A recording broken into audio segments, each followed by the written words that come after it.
Oh, snap. Welcome back to the channel. My name's Patrick. If you like true crime, hit the follow button on Rumble, hit the subscribe button on YouTube, hit the thumbs up button on both. Give me a little thumbs up action, y'all. I appreciate it. We're live right now on TikTok as well. Shout out. We did the pre-show over on TikTok. Get everybody warmed up, and then we go live here on YouTube and Rumble as well. So shout out to everybody. We got cases to talk about. Chad Daybell, Lori Vallow, she's already in jail. She's already in prison for life. Now let's see what's going on with the dang Daybell. Y'all ready for this? Let me shrink myself down and we're going to start it up. Here we go. And who was it that could discern light and dark, if someone was light and dark? Chad. Did Alex ever say anything to you about what he would want done if he became a zombie? He told me, Zulma, if I ever turn into a zombie, just shoot me in the face. From zombies to an autopsy to a chilling prediction of death that turned out to be true, we are breaking down the next batch of disturbing moments in Chad Daybell's murder trial. This is part 2. Welcome to Sidebar, presented by Law and Crime. I'm Jesse Weber. Okay, we got Jay Webb in the house. Unfortunately, the disturbing moments did not end with our last recap in the Chad Daybell murder trial. No. There are many, many more. This, of course, is the trial out of Idaho where Daybell, a religious Doomsday-themed author, is charged with the murders of 3 people. His wife, Tammy Daybell, 49 years old, died in October of 2019 in the family home. It was first believed and relayed by Chad that she died of natural causes, but as you're about to see in a little bit, that may not be so true. And then Right? Hello? Yup. I had chips and guac, but Lex ate it, so yeah. Lovely. Y'all hit me with the mariachi hats. We need 10 of them. Come on, y'all. We need 10 of them. TikTok is not going to share the stream out. We got to do some of the TikTok things or they get mad at us, y'all. Then we have 7-year-old Joshua JJ Vallow and 16-year-old Tylee Ryan, the children of Daybell's current wife and co-defendant, Lori Vallow Daybell. These kids' bodies were found on Chad's property in June of 2020, 9 months after they disappeared. Lori, already convicted, sentenced to life in prison for her role in these killings. Alex Cox, Lori's brother, who we talk about a lot in this saga, who we're about to talk about a lot, he's dead, died of an apparent blood clot, but it is believed that he was an active participant in these events as well, even perhaps the one who physically killed and buried these kids. Prosecutors argue that Chad and Lori killed these people in their lives to not only be free, to live happily ever after together, but also to reap the financial benefits of Social Security and insurance payments. Yep. And unlike Lori's trial, Chad faces the death penalty if he's convicted. After all, he's facing first-degree murder and conspiracy to commit murder charges, amongst others as well.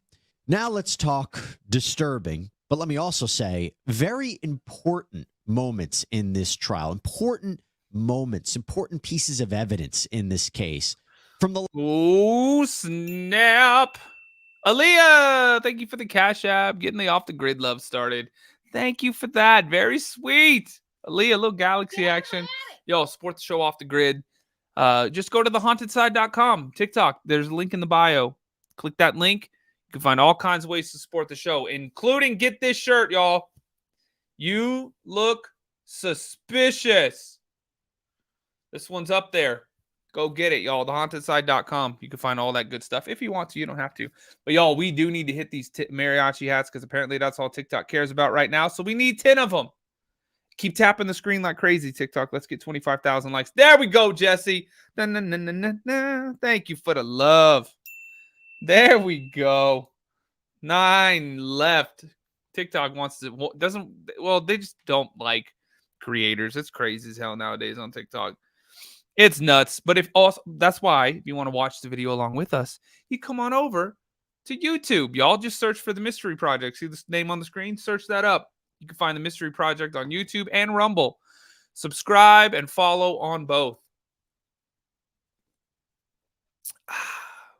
And we'll see y'all over there. You can actually see the video too. Come on over, y'all. Last time that we did an update, and there's a lot. And honestly, talking disturbing, how could I not start with Zulma Pastenis' testimony? Now, for anyone who followed Lori Vallow Daybell's trial or have followed this saga, you know who she is. She was married to Lori's brother, Alex Cox, and she talked about how she connected with Lori and Chad, met Chad at a conference in 2018, saw that the pair were hanging out. Lori was flirtatious with Chad, him giggling, even though both of them were married. Chad. Aaliyah. Na, na, na, na, na, na. We're waiting on Rumble. It should be live on Rumble. Hit do a little refresh. Rumble sometimes, I don't know why, but it takes forever and sometimes it just doesn't load. So if it's not loaded, then go ahead and hit a little refresh action. If you want to, yeah. Okay. Or that's usually what will fix it. Because Rumble gets crazy sometimes. And so these capybaras coming in here and hey, stop talking. If you don't like me talking, go watch this on the interwebs. On the internets. You can find it, lady. Bye. To Tammy Daybell. Lori to a man named Charles Vallow. We will get to him in a second. But a big theme of this case is that there are these religious beliefs that maybe were used as a justification to kill. Kill those in the couple's way. Light spirits versus dark spirits, possession, zombies. Here's Zulma talking a little bit more about this. They started teaching that a person could become, let me back up. When a person passes away, that there was a small time where the body is still a viable body and it could be occupied by a dark spirit or a demon. What the fuck? And that because the body no longer had the spirit that was originally there, but it was being occupied by a demon, that then that spirit could not move to the spirit world, that it would go into a limbo. That's suspicious. That's weird. And at that lunch at Firebirds with Melanie Gibb and Lori, did you learn anything about Charles? Yes, this was the first time that Lori talked about someone being possessed by a dark spirit or a demon. This first time that I heard the idea of someone passing away and having this small window of time where a dark spirit or a demon could come into the body and take over the body. And she said that that's what had happened to Charles, and that Charles was now possessed by a dark spirit or demon. Oh my God. Delinda, howdy, senora. Thanks for the mariachi hats, y'all. We need 7 more, so TikTok will not get mad at me like they always do. And y'all, everybody, click the orange heart up next to my name. Hit the follow button if you're new here, and tap the screen like crazy, TikTok. 25,000 likes. I know we can do it.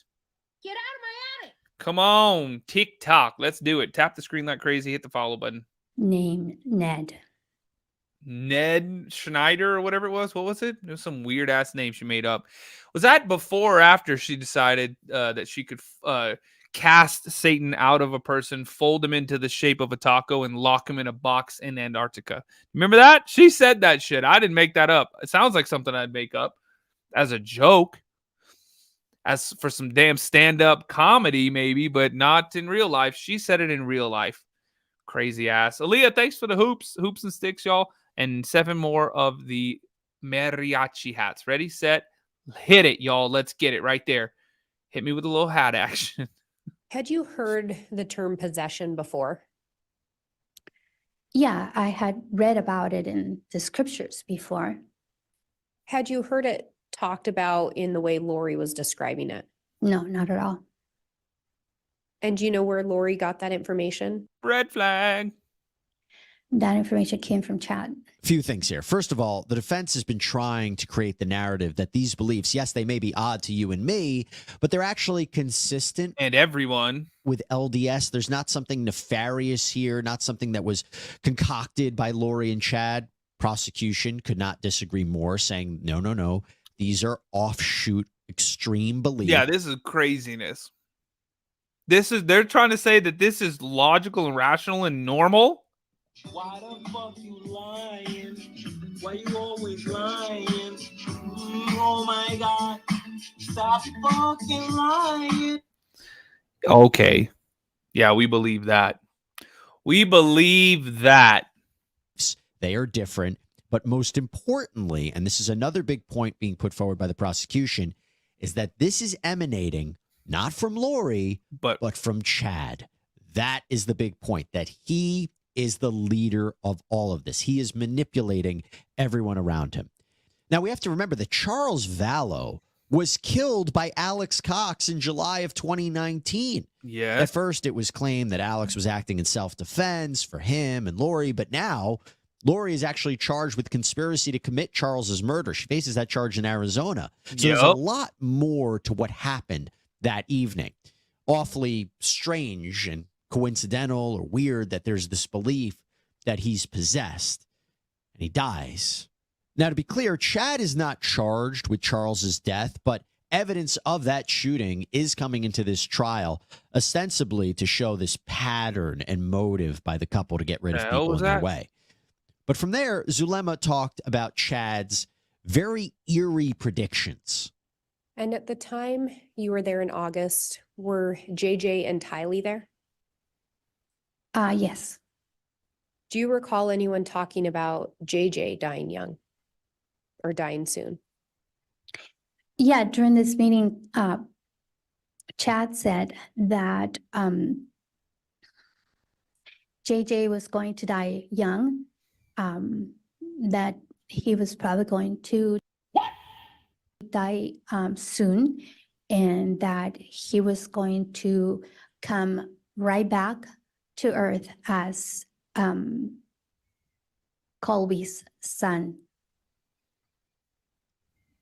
And who is Colby? Lori's son. So did Chad and Lori say they'd both been exalted before?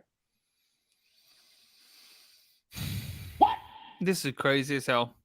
Lorena, thanks for the follow. Adema, yeah, Don, exactly. And Linda, thank you for the mariachi hat. Yo, we got to hit those hats to TikTok. We'll spread the word about the live stream. That's all they care about right now. It's their May Madness or whatever. Hit me with those mariachis, y'all. Yes. Was there any indication that Tammy may die?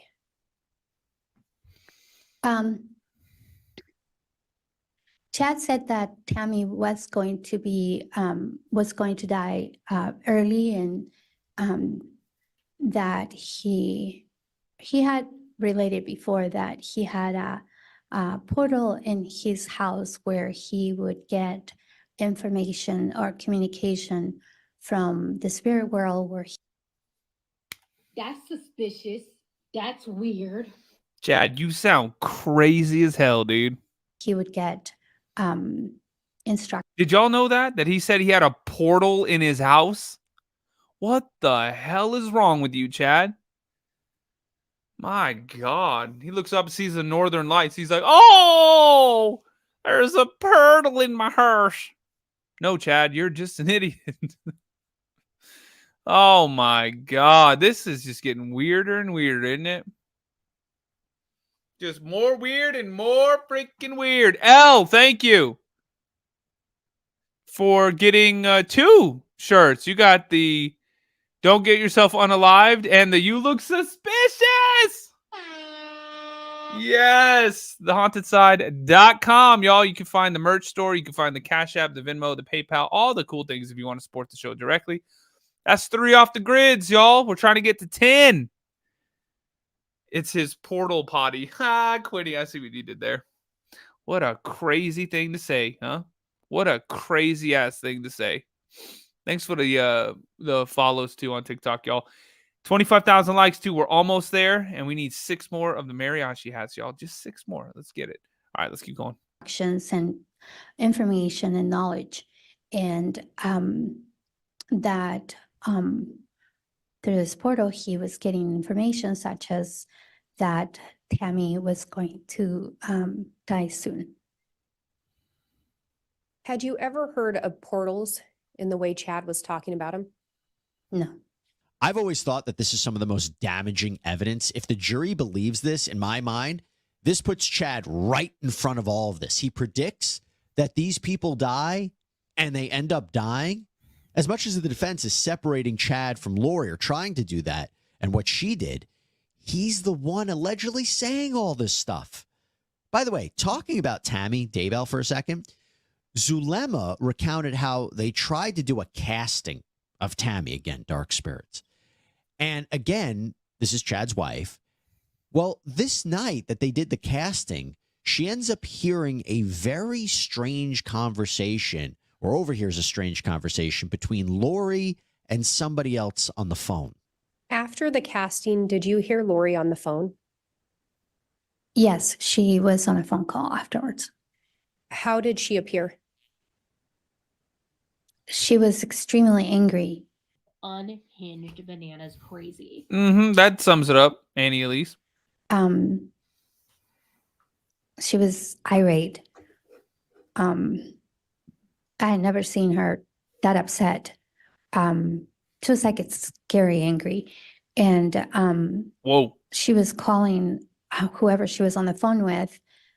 She was calling this person names like moron, idiot, stupid, and very, very, very angry. And after she got off that phone call, did she say anything to you? Yeah, right after she hung up the phone, she said, idiot, can't do anything by himself. Now, remember, someone allegedly tried to shoot Tammy Daybell the days before her death. We heard the 911 phone call from her. It's been speculated that that person was Alex Cox. So is that the person? Oh, was she screaming at her bro? That Lori is on the phone with? The person she's calling an idiot because he didn't carry it out. He didn't kill Tammy. But continuing on with Zulma, listen to what Lori allegedly told Zulma about the kids. I said, hey, where's Tylee? And she said, well, she had to be free, meaning Tylee had to be free. And when I went to ask her to explain what that meant or what she meant by that, she put her hand against my face and said, don't ask.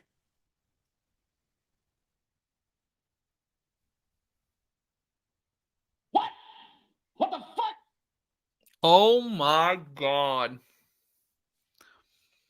Man, the first time I hear some people and that we're sitting around and they're telling me shit like this and like, oh, I can tell if someone's a demon. I'd be like, I'm good. Check, please. I'm out of here. Thank you. Garcon. Fucking hell. This is nuts, y'all. Crazy as hell. Did she ever provide you any additional information as to where Tylee was? No. She had mentioned a couple of times that Tylee had been possessed by a dark spirit named Hillary. Do you know where Lori received that information? From Chad. Ooh, Chad, it ain't looking good for you, bro. Do you recall hearing anything about JJ being attacked by demons? Yeah, before they moved to Yeah, Chad and Lori and Alex, allegedly. Rexburg, Lori was saying that in the middle of the night, JJ was being attacked by dark spirits and that they couldn't get him. I don't think I really have to say much there, do I? Nope. I tell you what, I will discuss more of Alex Cox because, again, he is believed to be the purported hitman in this case, the man who killed the children, buried their bodies, potentially shooting at other people, possibly connected to the death of Tammy Daybell. We know he shot and killed Charles Vallow. Now, listen to Zulema's disturbing conversations with Alex, including after he killed Charles Vallow. I asked him, "Are you okay?" And he asked me why. I said, "Well, because you just shot somebody yesterday." And he looked at me and he said, Judge, I'm going to object at this point. It's hearsay. Co-conspirator, Your Honor. Based on the response of the state, I find it is an exception, so that's overruled. Oh, damn. Co-conspirator. That's true.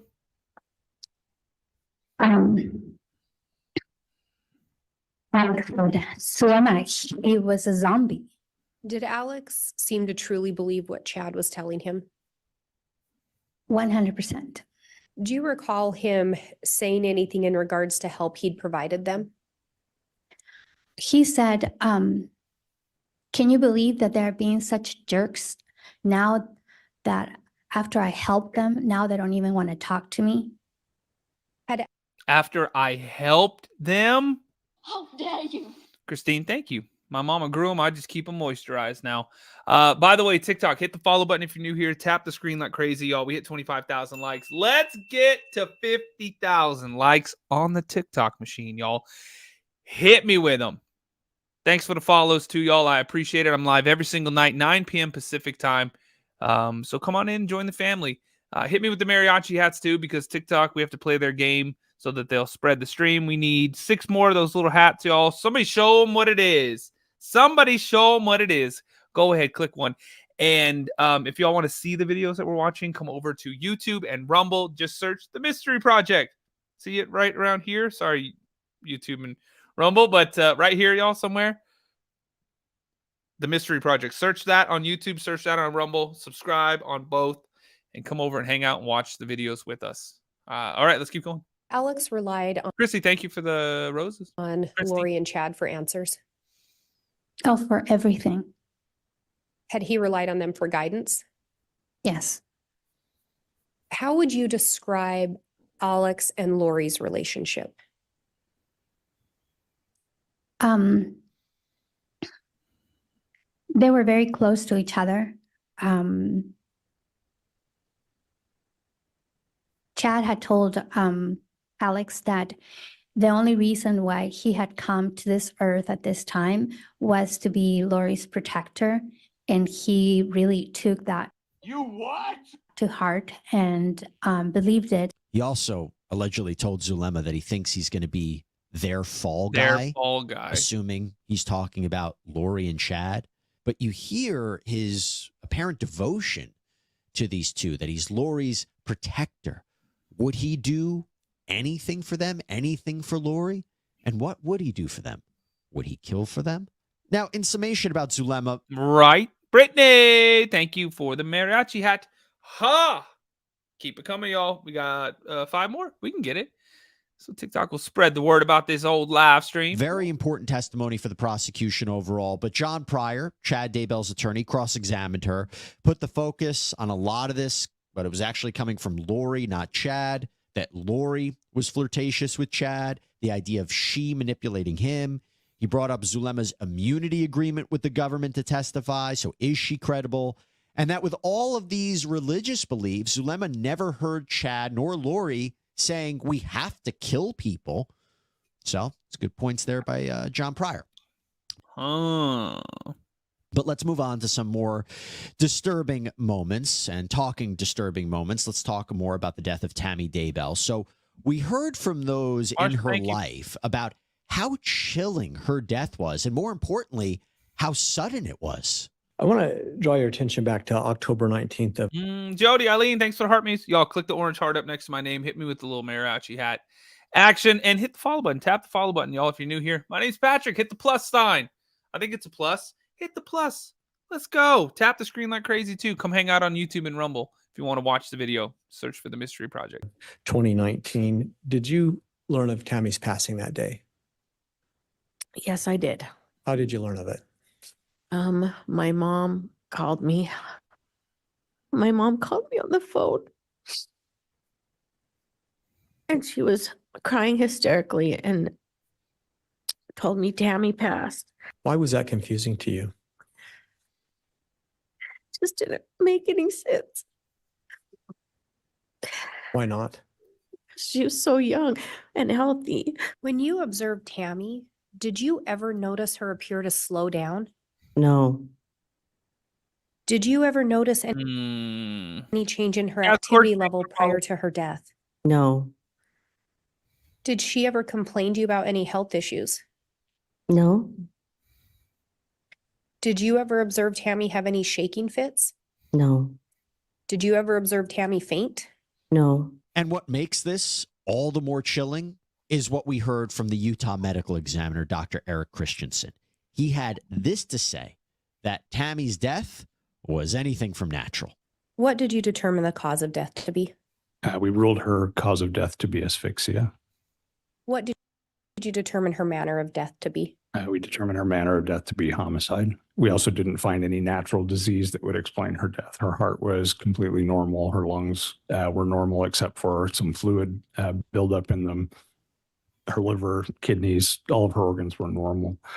And so we did not identify an anatomic or pathologic explanation for her death. During Tammy's autopsy, did you find any physical signs of seizure activity? We did not. Very different from Chad's alleged accounting to the coroner that Tammy had died from a seizure. Now, in cross-examination, John Pryor used the bruises on Tammy's body to cast doubt on the idea that she was held down and killed, that she could have died from a toxic drug cocktail that she took.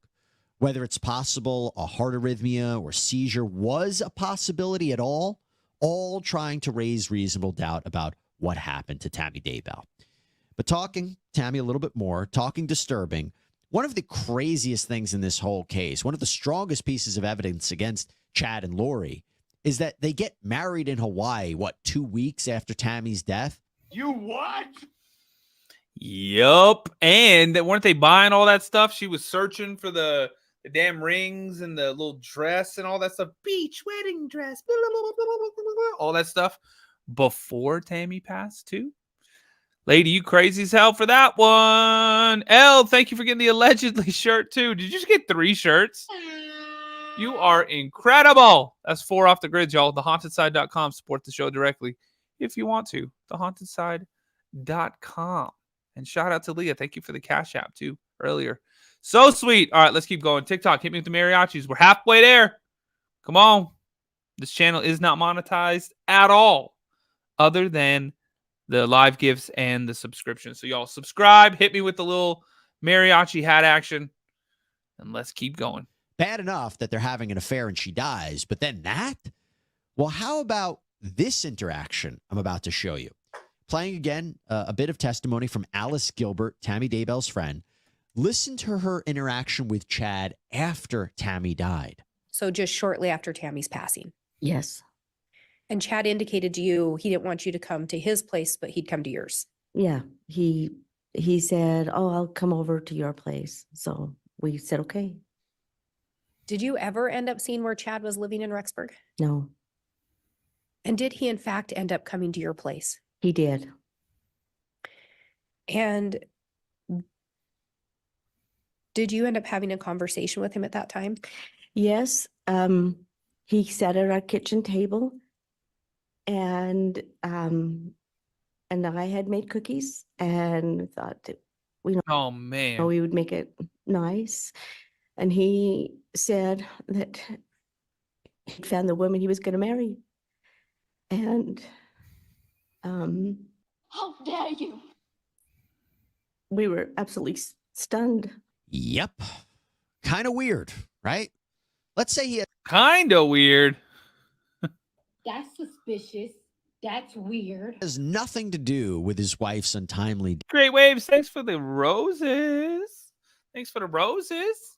Well, y'all, 5 more of them hats, though. Hit me with those mariachi hats. death. Still a weird reaction. No? Suspicious?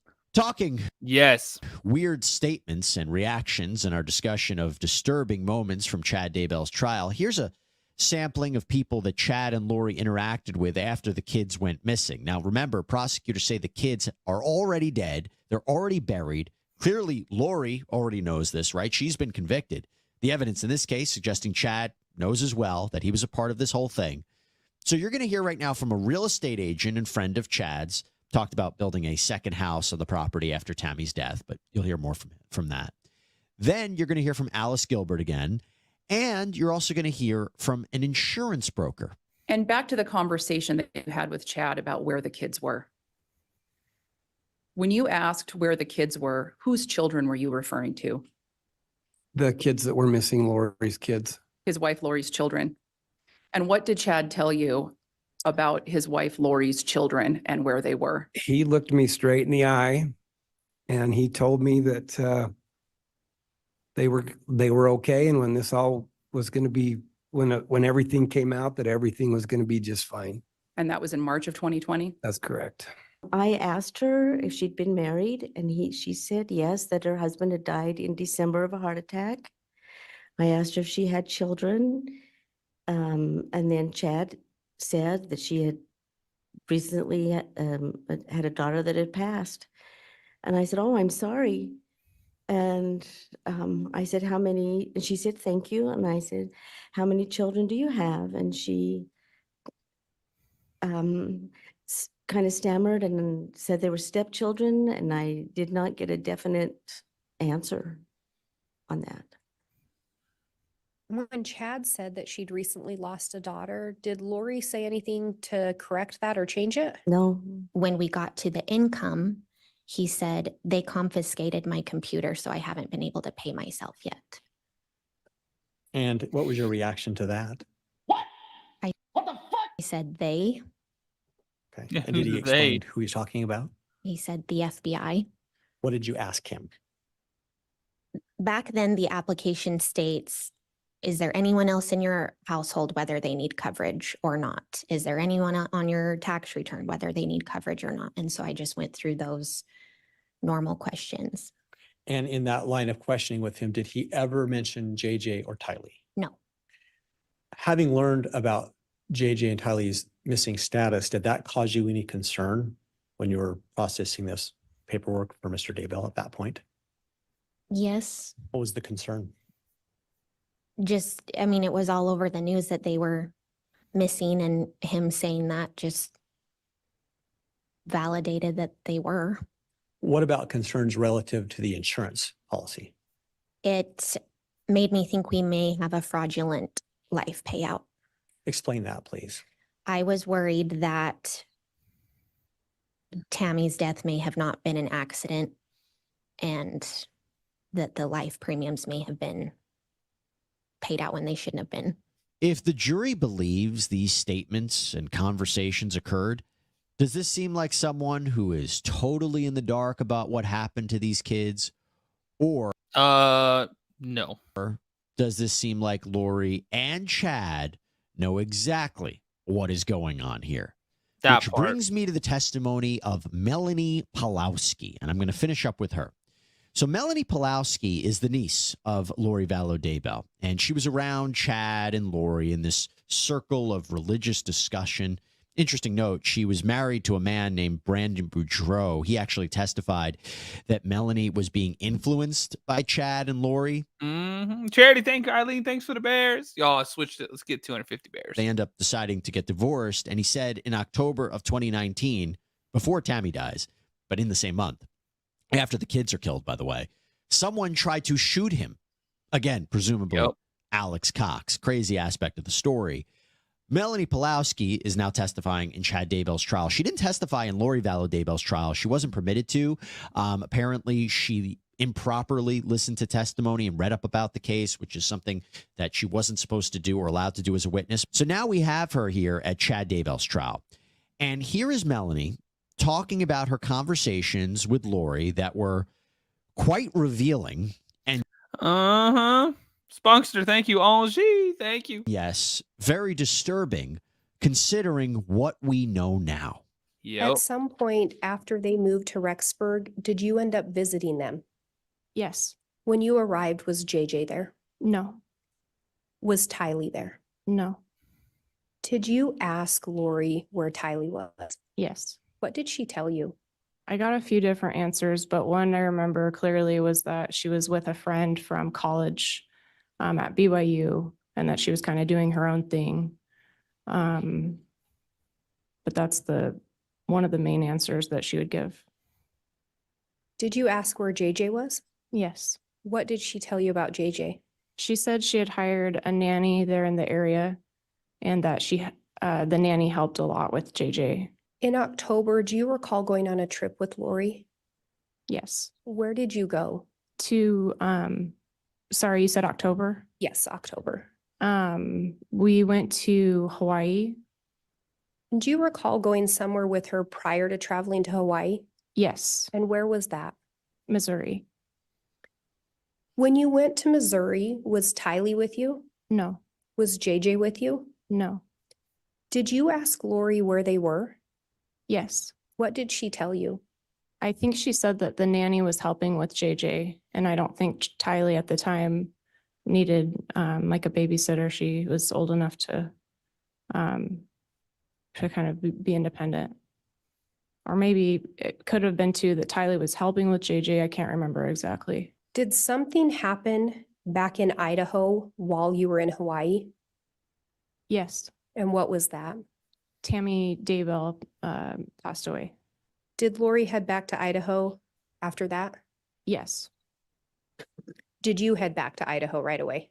No, I stayed longer. Was someone else supposed to go on the trip with you and Lori to Hawaii? I think I found out later that Alex was going to come with us on that trip. Why didn't Alex go? Lori said Chad had something that he needed help with. Very eerie and arguably incriminating answers about the kids. And an explanation for why Alex didn't come to Hawaii. Could it be that he had to help Chad with the alleged murder of Tammy Daybell? I don't know. Something to think about. And she also testified that Lori spoke with her about how someone could become possessed or become a zombie, and that, again, the body would have to die if someone were possessed. Lulu, thank you for the bears. Appreciate it. And yes, Melissa, I do see that. Thank you so much. Thanks for joining the locals over on Rumble as well. Very sweet. That's off the grid action too. It's 5 off the grids. Thank you for the love. All right, let's keep going. With a strong enough entity, the darkness was too much. Does that sound very familiar with what we're talking about? And she said, like we heard before, that this idea in her mind possibly emanated from Chad. And we're going to end with this. A recorded phone call between Melanie, Chad Daybell. Hey, Jess, good to see you. Lori Vallow Daybell. This gives you a sense of everything that we just talked about. This is from December 2019, after the deaths of JJ, Tylee, Tammy, and Charles Vallow. But isn't Rexburg like the place of safety when all things happen? Yeah, but there's been lots of prophecies about major turmoil there. The plague's going to sweep through Rexburg. Civil unrest. I had a vision of Second East where McDonald's is and everything. Just chaos, people starving, fighting. So there is still a stretch of bad times coming to Rexburg before City of Light. So we had to kind of pave the way. Very strange and disturbing indeed. Friends of Quincy. Holy hell. Y'all, he is facing the penalty. Y'all, check this one out. We're going to move right along into the next case. TikTok, do me a favor. Tap the screen like crazy. Let's get to 50,000 likes. We're at 43,000. Hit me with some high bears. We need the little bears so that TikTok will spread the word about the live stream. I'll pin it down there, y'all. See, it's down there. And if you are new here, hit the follow button. My name's Patrick. If you like true crime, boom. I'm live every single night, literally every single night. That was easy. So pop on in. Can't sleep? Come on in, y'all. Come on in. A lot of people do it. I don't take it the wrong way. You want to fall asleep to some true crime? I got you. But hit the follow button, tap the screen like crazy. Y'all hit me with the high bears. We're trying to get 250. We're at 85. So come on. Let's crush those goals so TikTok will spread the word about the stream. And if you want to watch the video along with us, you can. On TikTok, you can only hear it. You can't see it. But on YouTube and Rumble, just search for The Mystery Project and go subscribe. You can watch the video along with us. Come hang out. Put YouTube or Rumble on your TV and then have the TikTok chat on your phone. That's the way to do it right there. The secret sauce. Okay, let's keep going. Y'all, this is the Jeopardy dude. Or not Jeopardy, Family Feud dude. Remember this? Y'all remember this? Tim Bliefnick? Tim Bliefnick makes a crazy-ass comment on Family Feud, and then his wife ends up no longer in the land of the living. Remember this? Yeah. YouTube and Rumble, I like how it looks like I'm on that TV. Isn't that crazy? I didn't do that on purpose. That's just the next case. Pretty crazy. All right, I'm going to shrink myself down. Let's go. Let's take a listen. Watch this, y'all. Ready for this? Resident Tim Bliefnick gathered a day to watch him and his family compete as contestants in the show Family Feud. What's the biggest mistake you made at your wedding? Honey, I love you, but said I do.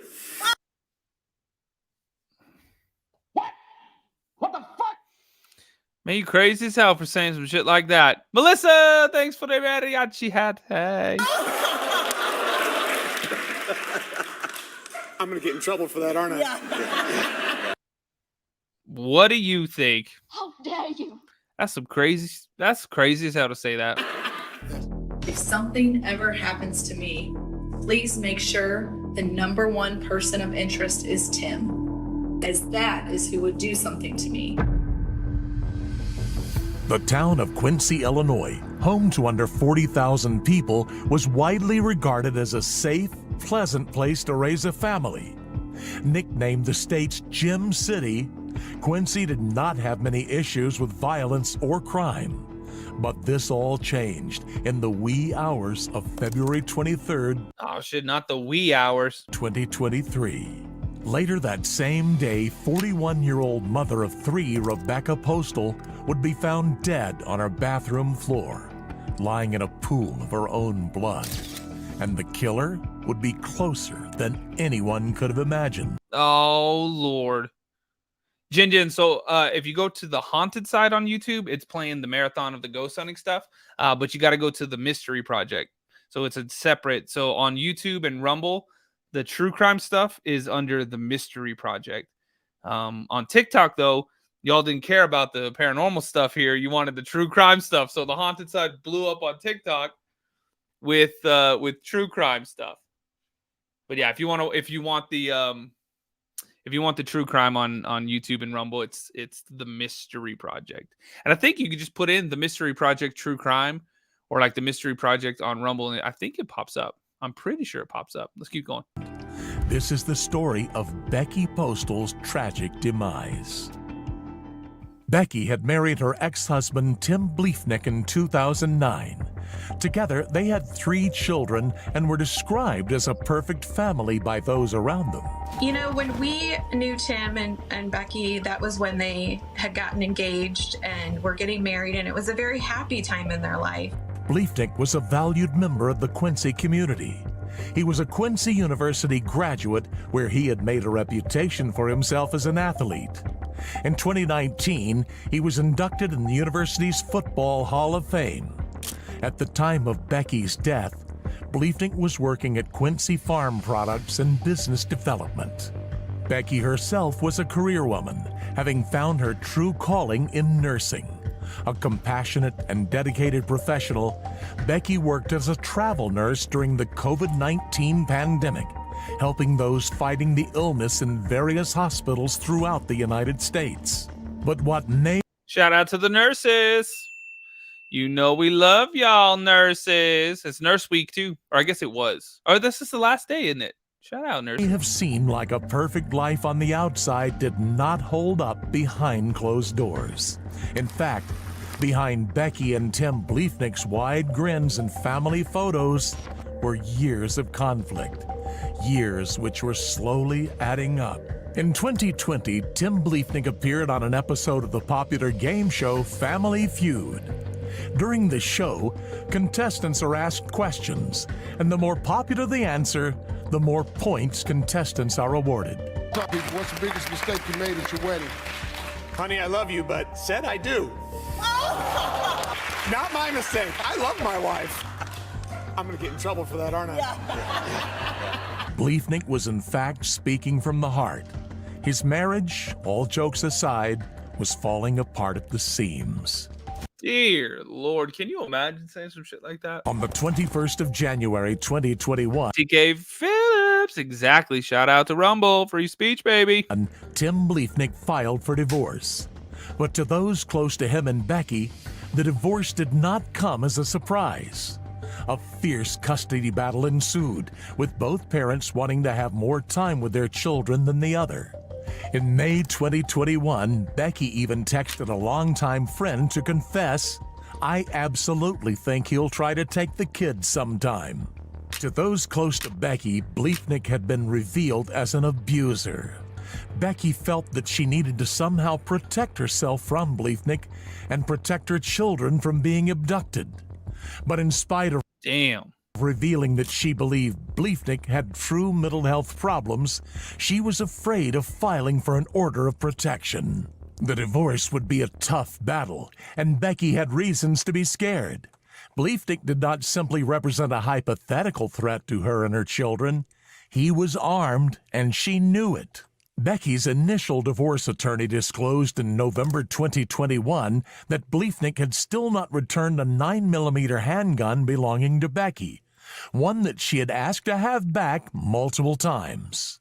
In response to Oh, hell no. Becky's concerns, the court appointed a guardian ad litem to their case. I serve as what's called a guardian ad litem. The role of a guardian ad litem is to represent the best interests of the children involved in the case, whether it be a divorce, a family, or other type of case. After months of debate, Becky initially filed for an ordinance of protection against Bliefnick's father on December 16, 2021. Similar to Bliefnick's case, she feared for her children's safety around their grandfather. The mother of three, it seemed, had started fearing for her life. In a text sent to a friend in 2021, she stated, "He has screamed in my face. He shoved me in front of the kids and has thrown things across the room where the kids and I were standing." Separately, in a Damn, you crazy as hell, dude. You are crazy as hell. Auntie D, absolutely. Okay, it is still tomorrow. Nice. TikTok, hit me with the bears. Come on, let's get it. High bear action. We got 85. We're trying for 250. TikTok will not share this stream out. They do not care about creators, especially true crime, y'all. It's hard as hell on TikTok. I got to say like unalived and all that crazy. I got to make up words. TikTok, you crazy. Not y'all in the chat, but like the overlords. Charity living. Hell yeah, just like that. Boom. Let's get 250, y'all. Let's crush that goal. Hit the follow button, though, and tap the screen. Look, we just hit 50,000 likes. Let's get 75,000 likes, y'all. Hell yeah. It's about connection. Let's keep going. And come over to YouTube if you want to watch the video with us. You can actually see the video on YouTube and Rumble. Just search The Mystery Project on YouTube and Rumble. text to her sister that same year, she said, "If something ever happens to me, make sure the number one person of interest is Tim. I'm putting this in writing that I'm fearful he will somehow harm me." But Becky's nightmare was far from over.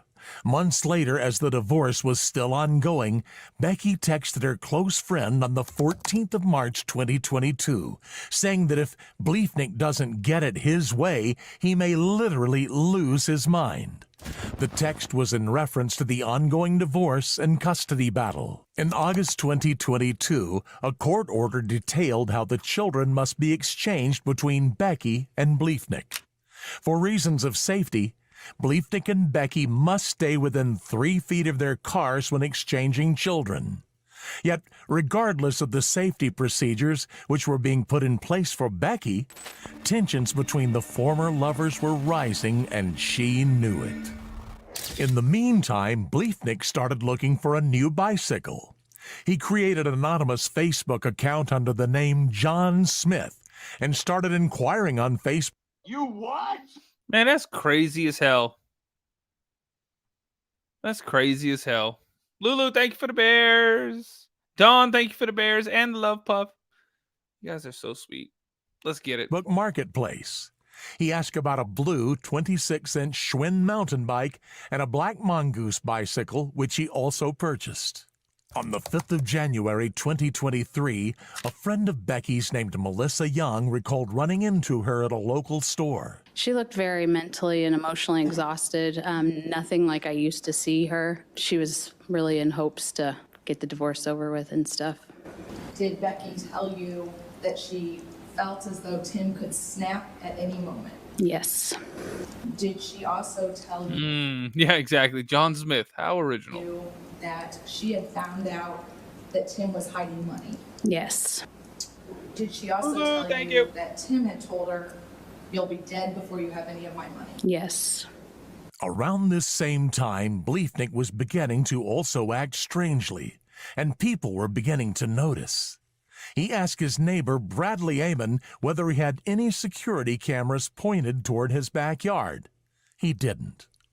On the 10th of February, 2023, Bliefnick finally made... If a neighbor of mine said some shit like that, I would immediately point a camera towards their backyard. Grammy B, thanks for the follow.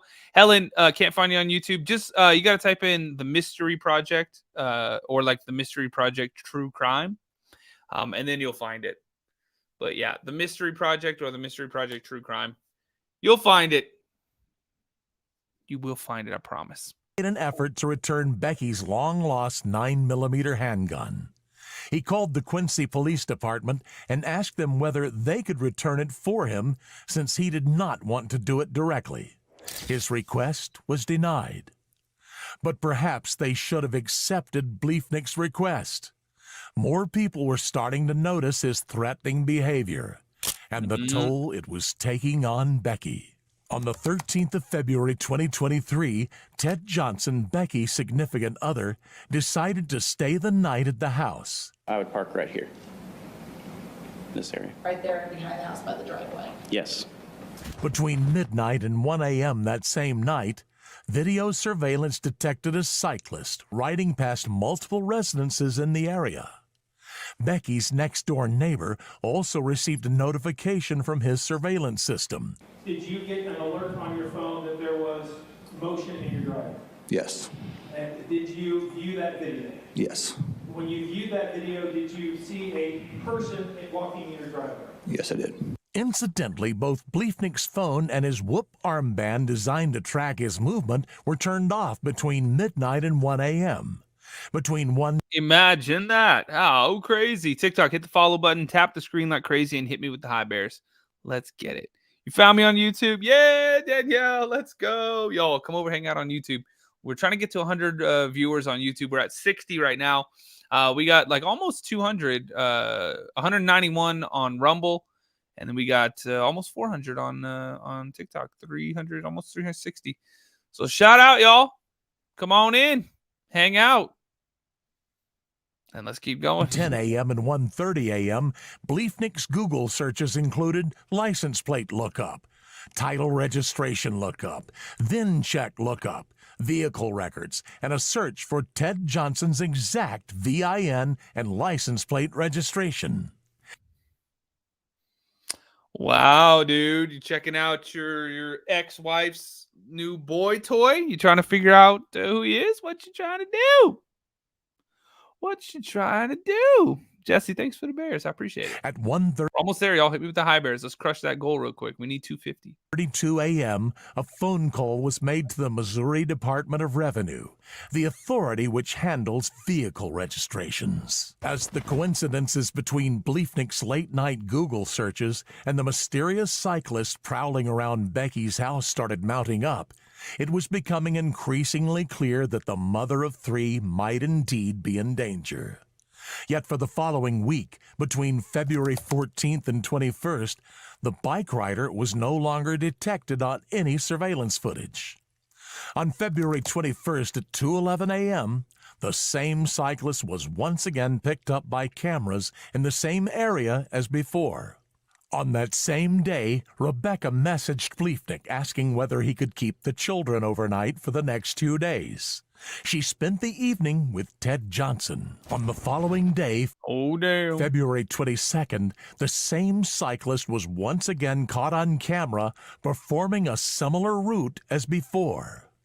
The same happened later during the night, with the bike rider being recorded at around 1 a.m. The cyclist stopped near Becky's house and forced his way in with a crowbar. At 1:11 a.m., Becky attempted to call 911. She failed. The home security system alerted Becky that the front door was open.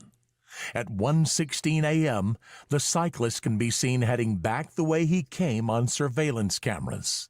Incidentally, Bliefnick's phone and whoop armband were disconnected from 12:28 a.m. till 2:07 a.m. on that same night. At 6:45 a.m. on February 23rd, a nearby resident left for work, noticing that Becky's front door was open.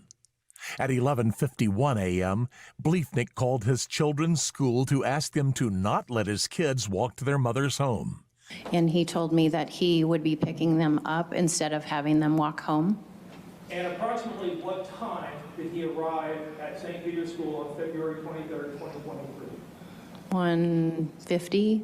So about an hour before the dismissal even began. Yes. At 3 p.m., Bliefnick texted Rebecca's father. He asked if he could call her to find out when she'd be picking up the children, since the school had called to inform him that they had not yet been picked up. At 3:30 p.m., Bill Postal, Becky's father, would enter into his worst nightmare. He arrived at Oh, hell no. Becky's home to find the front door open, something which he immediately noticed as unusual. No shit. Soul Vanity in the house. What you doing? The roses? Damn. Thanks for the love. Y'all, we need them high bears too. Hit me with a little bear action. We still got like 100 left. More than 100. Oh, my word. TikTok. We got to hit some goals tonight, y'all. And go off the grid. TheHauntedSide.com. Go check it out. You can get this shirt. You look suspicious. You look suspicious. Go check it out, y'all. If you want to. You don't have to. You don't have to, but if you do, you definitely support the show. So I appreciate it, y'all. TheHauntedSide.com. Links in the bio, TikTok. Tap the screen like crazy, too. Let's get 75,000 likes.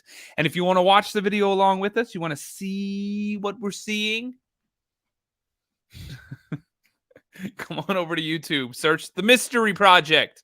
Thumbs up in the chat if you can find The Mystery Project on YouTube. All right. Or Rumble. Rumble and YouTube, whichever. Both. All of the above. Lincoln, thank you. Cuddlebuck, thank you. Soul Vanity with 2 Y's on Cash App. Thank you. Let's go. Becky did not answer his calls. In the bathroom, his daughter lay dead in a pool of her own blood. Lex, I went to check to see if she had any heartbeat. I picked up her arm, but rigor mortis had already set in. She had Oh my God. Can you imagine? been shot 14 times. Bullet casings You what? 14 times? What?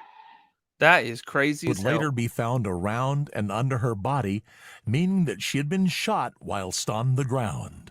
By the time I answered the door, I didn't see anybody, but then I saw a man walking away. He had a long coat, so I didn't recognize him, and I asked him if he wanted something, and he turned around, and it was Bill, Becky's father. He said, I need to use your phone, call 911, Becky's dead. At 4 p.m., Bliefnick was told of Becky's death. He replied with shock and was audibly upset. On the 27th of February, I got something audible for you. Why the fuck you lying? Why you always lying? Oh my God. Stop fucking lying. That's what I got for you, Bliefnick. Man, you crazy as hell. February, police... Clifton, what you doing? Mods, could you please pin Clifton says hi? Clifton, I see you. Great to see you, bro. Long time no see. Wonderful to see you.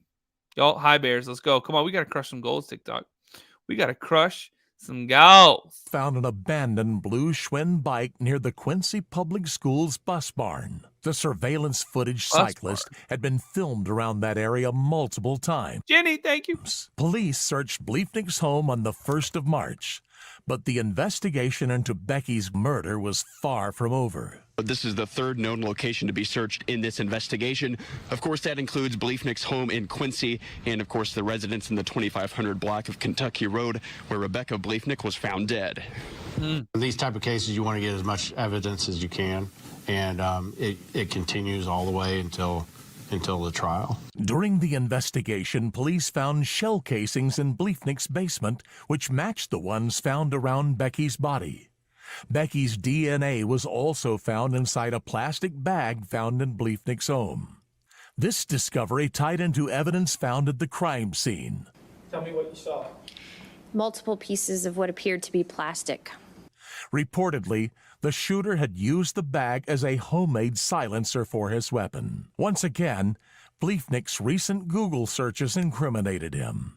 They included how to wash off gunpowder, average police response time, and how to open a door with a crowbar. On the 13th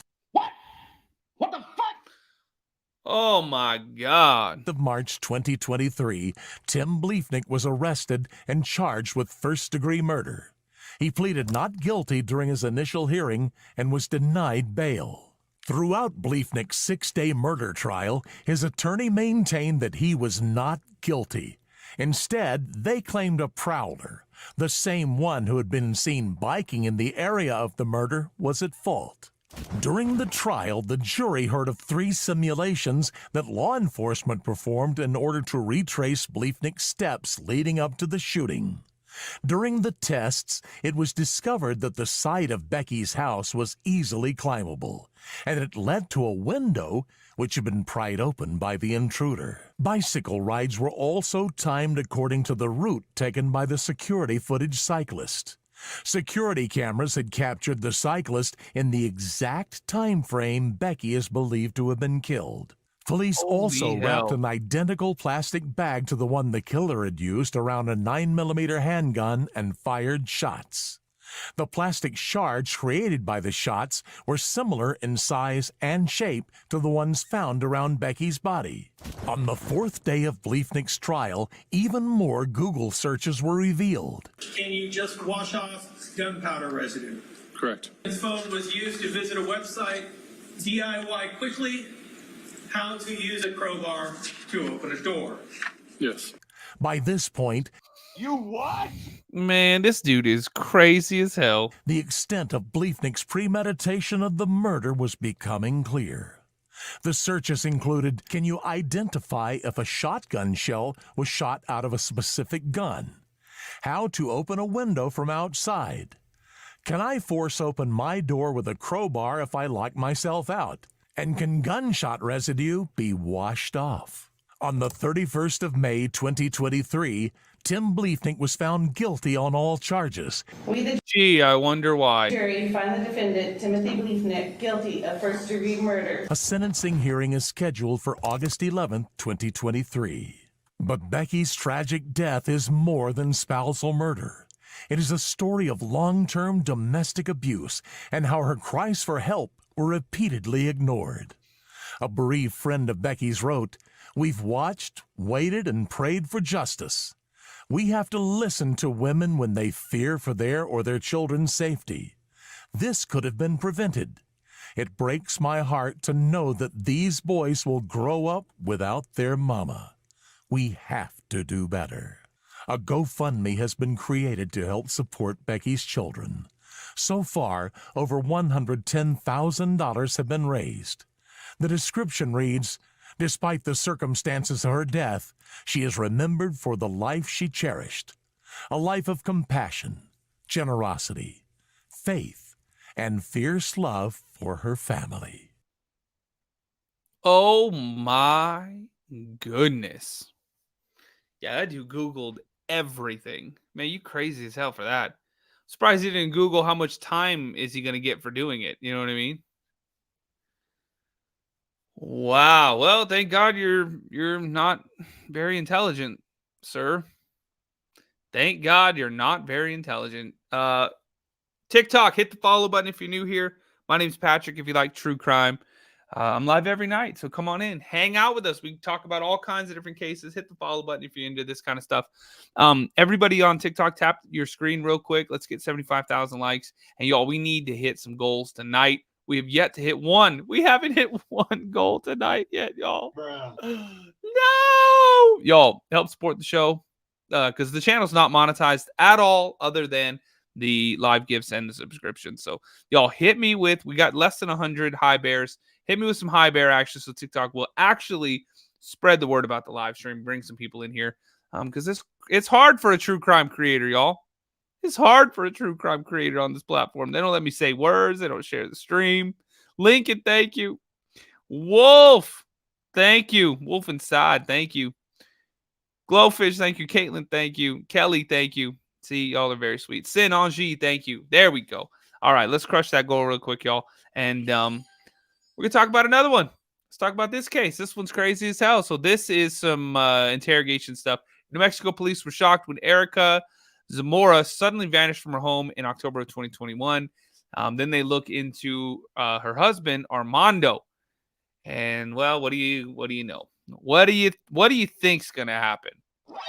Oh, my God. Dude's crazy as hell. I'm going to shrink myself down again. YouTube and Rumble. Hit me with some super chats and Rumble rants, too. Support the show if you want to. I appreciate it. But hit the follow button on Rumble. Hit the subscribe button on YouTube. And hit the thumbs up. We got, how many do we have on YouTube right now? 33 likes. And on Rumble, 200 people watching on Rumble. And we only have 34 likes. Come on, y'all. Like the video. All right, let's go. That kid just happened in the heat of the moment. An unthinkable crime. I hit her on the head, killed her. A man already in oh my God legal trouble murders his wife in the middle of the woods. Man, you crazy? So, y'all, 9 bears left, by the way. We did it. Come on, let's crush it. I took the axe to her neck. And then what? Then I left. What about the trees on top of her? I didn't put those on top. You put those. How did a seemingly ordinary day of chopping firewood turn into a tragic murder? Well, I'm guessing because the dude's crazy as hell. Dre, thank you. Jennifer, thank you. In the serene expanse of Rio de Arenas, New Mexico. Hell yeah, y'all crushed it. Thank you so much. Let's go. I'll get another one set up. Amidst the rugged allure of the Gila National Forest, the tranquil beauty of nature meets the whispers of isolation. On September 26, Erica Zamora and her husband Armando Zamora ventured into the forest ostensibly to gather firewood. This day, marked by an eerie calm that belied the storm brewing beneath the surface, would soon spiral into a tragic conclusion. Armando Zamora, a 38-year-old landscaper with a history of legal troubles, is currently navigating the challenging waters of probation. Under the stringent conditions set by the legal system, Armando's life is further complicated by his tumultuous relationship with his 39-year-old wife, Erica Zamora. Amid ongoing marital strife and financial challenges, Armando filed for divorce in June. As tensions between Armando and Erica escalated through the following months, their arguments became more frequent and intense. On September 26, the couple's volatile relationship reaches a boiling point. In the days following their forest excursion, the atmosphere is fraught with unease and tension. Shortly after, Erica Zamora vanishes without a trace. On October 1st, 2021, the New Mexico State Police in Silver City received a report of a missing person, Erica Zamora, who had not been seen or heard from in 5 days. The dense foliage of the forest became the focus of the extensive investigation. The police combed through the area, determined to uncover any trace of Erica. It was a race against time, with the hope of finding her alive dimming with each passing hour. Then, on October 3rd, 2021, just 2 days after the missing person report was filed, the search reached a somber conclusion. Erica's body was discovered in a remote part of the Gila National Forest, bringing an end to the search but marking the beginning of a new chapter of investigation. The discovery site bore the marks of an attempt to conceal the crime, with Erica's body partially hidden beneath branches, suggesting a Wolf inside. Thank you. Kathy, thanks for the heart me. Damn, thanks for the... Oh, Angie, thanks for the hand hearts. Yo, what the heck? 7 more? Oh, Lord. deliberate effort to obscure it from view and delay discovery. The discovery of Erica's body confirmed the worst fears and sharpened the focus of the investigation onto Armando Zamora, her husband and the last person known to have been with her. Armando Zamora had provided authorities with a narrative that painted him at locations far removed from where the tragic events unfolded.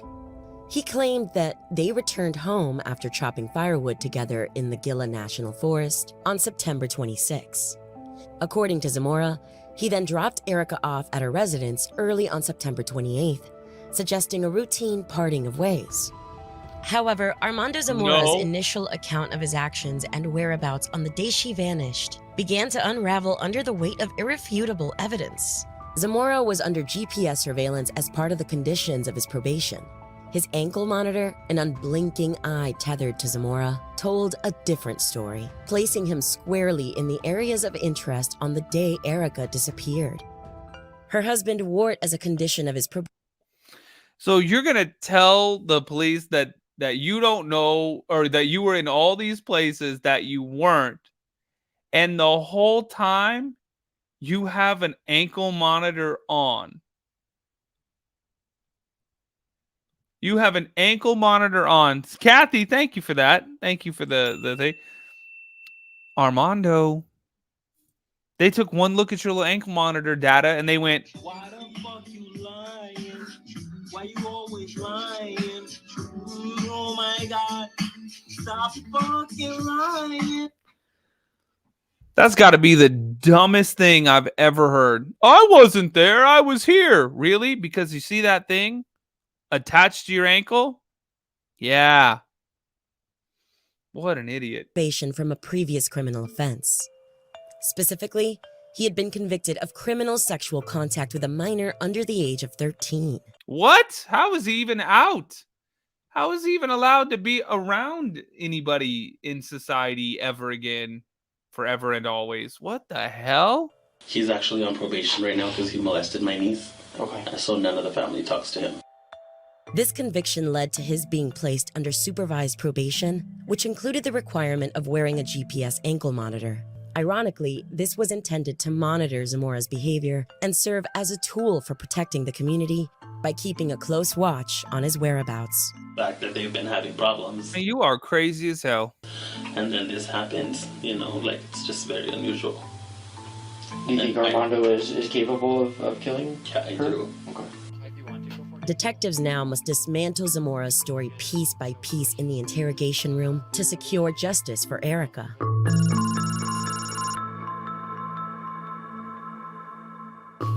Thank you for coming in. I know it's late. Yeah, I know, I was 12 already. Yeah, so just come to this hallway here. You can take a left this way at the end, and then we'll take a right, and the room's there.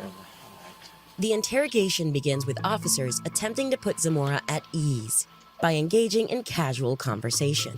This common tactic encourages more open communication, hoping Zamora might share details more freely in a less confrontational environment. So I think you understand why you're here, is that?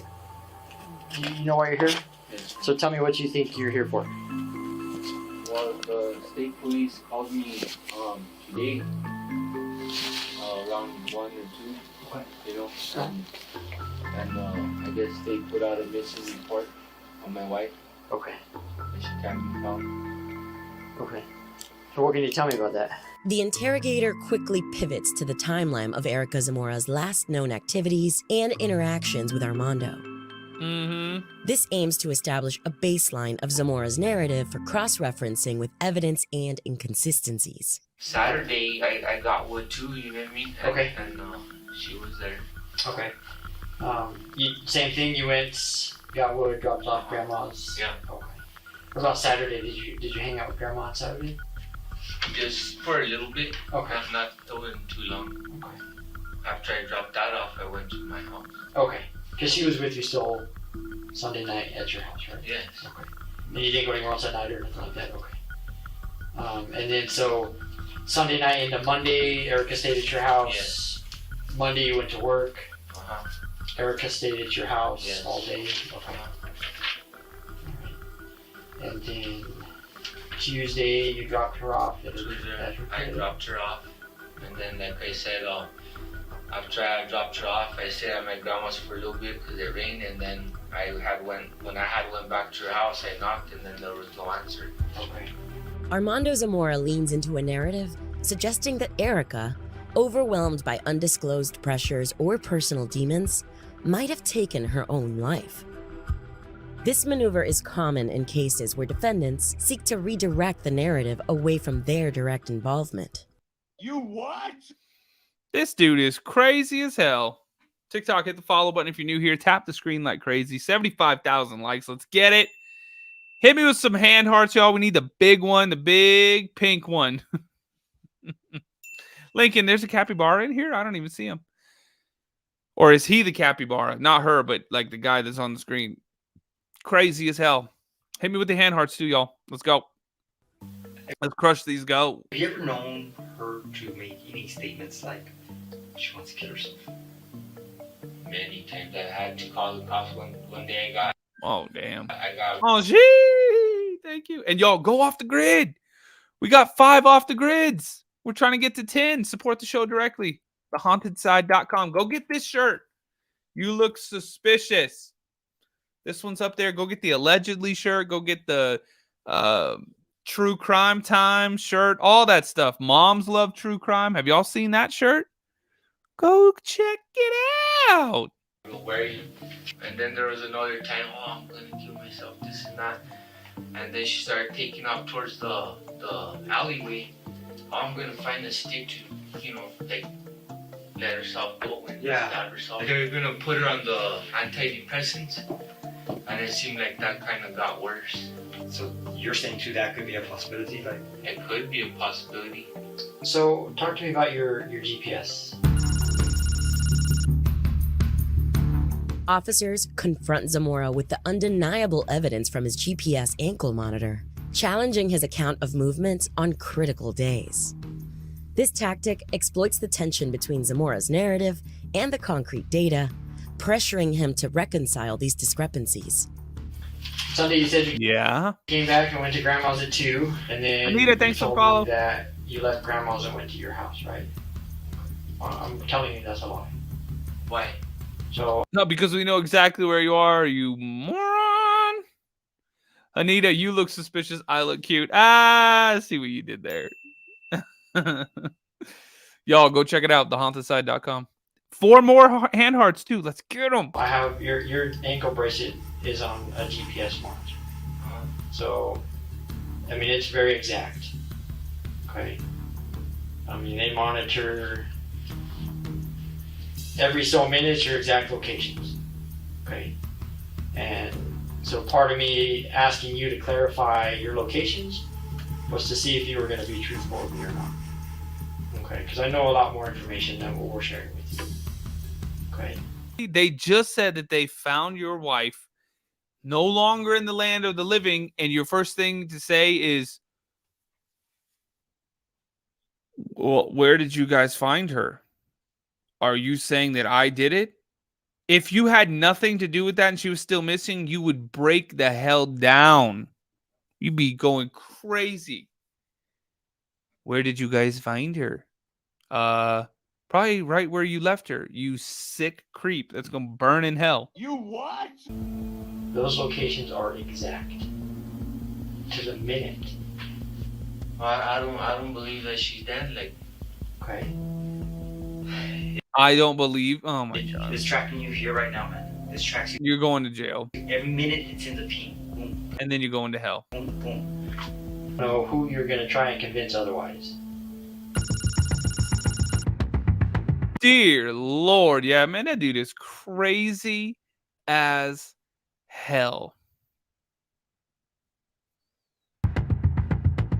The interrogation peaks with officers accusing Zamora of Erica's murder, juxtaposed against his continued denials. something happened between you two guys up there. And this is your opportunity to speak on that, man, because once we leave this room, I mean, a jury's not gonna see a sympathetic husband no more. They're gonna see I hate to say it, man, but a cold-blooded murder. They present this as his opportunity to tell his side of the story, suggesting that honesty could influence his public perception. This approach is designed to get Zamora to reconsider his stance, seemingly hinting at the possibility of leniency or understanding from the jury should he choose to cooperate. This is your chance, Armando. I don't know what to tell you guys. The truth. I want to hear the truth. Now's the time to man up and just tell me the truth. Like I don't believe that you guys, like, you know what I mean? You guys are trying to charge me with murder. You don't believe it? But you're gonna believe it whenever you're not gonna leave this building, bro. There's still more stuff we're doing, but we have enough already to charge you with murder. But we want to get your side of the story on what happened on that mountain, dude. And when it comes to you going to court, that story's gonna make a difference. You know what? I interviewed Armando. He still denies he did anything wrong. Here's all the evidence that shows that he did. Let the jury decide. Or, I interviewed Armando. He told me this is what happened. He was very cooperative. Told me everything. You know what I mean? He's not that bad a guy, right? Stuff went wrong, but he told me everything. The interrogator outlines to Armando Zamora how a jury might view an admission of guilt versus continued denial. They suggest admitting guilt could show remorse, potentially leading to a more favorable judgment, while denying the evident charges might portray him as unremorseful, possibly resulting in a harsher sentence. Ooh, you might as well just say it, bro. They already know you did it. What the hell's wrong with you? TikTok, hang on a second. It's going to pause. I want to show you guys something. It's going to pause.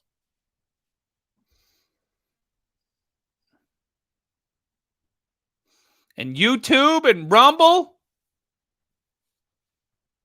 Show you guys something too. We're going to take a quick break. We're going to take a quick, like 2 seconds, y'all. Just 2 freaking seconds. Because y'all need to check this out. Oh my God. Go get it.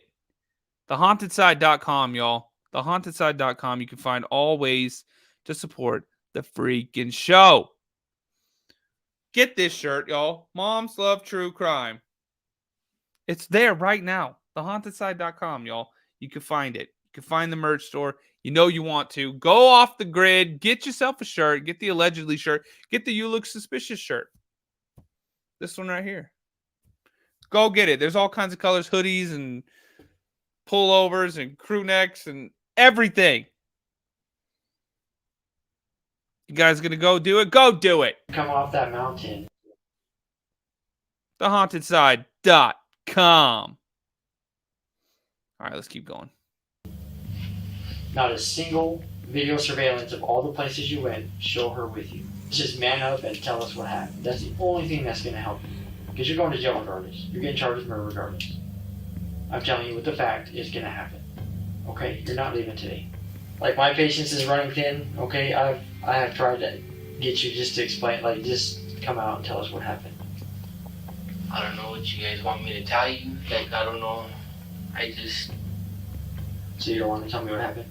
Because the moment I get up and walk up, it's going down as cold-blooded murder. No emotion from the husband, nothing like that. That's what it's going to be written down as. A cold-blooded murder. We good? It's your chance, man. Is that how this shit's going to go down, dude? Just tell us what happened. That's it, Armando. Can I get smoke, please? You want to smoke? I'll give you a smoke, dude. You want to say smoke or water? You can have both. With the emotional and psychological weight of the situation now fully impressed upon Zamora, officers offer him a smoke break as a brief respite from the interrogation's pressure. This offer serves to momentarily diffuse the tension and strategically employs a softer, more humanizing approach. She always showed everybody else, like, you know, like love and respect and all that, and she never really showed me that ever. Why do you think that? When she first got with me, she was like buying clothes and this and that, making food and stuff. And as soon as we got married, she changed. She completely changed, and she came up with a bunch of excuses as to why, and it started from there, you know. And that was already too late because I had already married her, and then I've always tried to get away from her. Trish, it is. And get a divorce, and it never happened, and I tried to get away from her, and that just wouldn't happen, and she'd always made my life hell. This tactic nudges Zamora towards honesty and remorse, hoping to elicit a clearer understanding of his motives or, ideally, a confession. This dude sounds crazy as hell. It was her fault. She stopped doing all this stuff. Did she stop doing all that stuff, or did you stop doing, like, did you stop being a man and deserving any of that kind of stuff? Because it sounds like you were the issue here, bro. All the time, and I told her I don't like arguing, and she always made my life like kind of. She's always told me that, well, I'm gonna make your life hell and all that stuff, and she always like cursed me. You know what I mean? Not like the cuss words, and she'd always tell me. Oh man, oh poor baby. She cursed at you? Oh my goodness. Bruh. Shut the hell up. And who cares? You don't take someone's life because of that, you crazy dude. Yo, by the way, we need 4 more hand hearts. Let's get it real quick. Come on, we got to hit some goals, TikTok. Tap the screen like crazy, too. Let's get 75,000 likes. And if you're new here, hit the follow button, y'all. Hit the follow button on TikTok. Same thing on YouTube and Rumble, y'all. You know, that God condemned me and stuff like that. And I don't know, like, that's why I was trying to get a divorce from her. Yeah. We weren't getting along. And that day she started hitting me. Where? Like when you're out there? Yeah. And I was already getting ready to leave because it was already raining. Yeah. And we got in an argument. She started hitting me. I hit her back, and like all the anger that has been built up after all these years, you know what I mean? It went wrong, and I killed her. Oh, damn. Raining, and we got in a fight, kind of like fight inside the truck, and then spilled out to outside, and I hit her on the head, and then killed her. Would you hit her? And I regret it with everything I have. And oh my God. Would you hit her on the head with? An axe. Dear God, y'all, the axe. He was chopping wood. Hit her on the head with the what? You're gonna burn in hell for that one, bro. Like full sized or a hatchet axe or an axe. Full size axe. Did you hit her? Do you remember if you hit her with the blade side or the hand? I'm assuming the blade side, right? The back side. The back side. The blunt side. Dear God, you're sick, the bro. flat part. Okay. What happened after you hit her?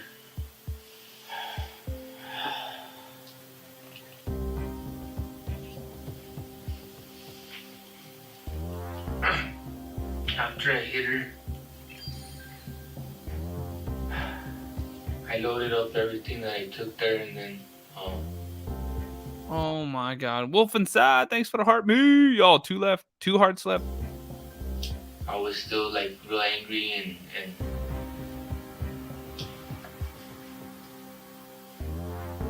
I took the axe to her neck.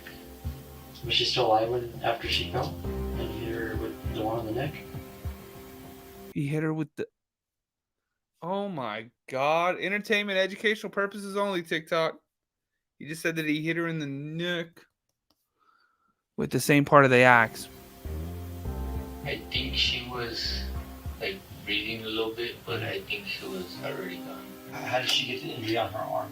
There was a pretty good cut on her arm, right? Like it's on her.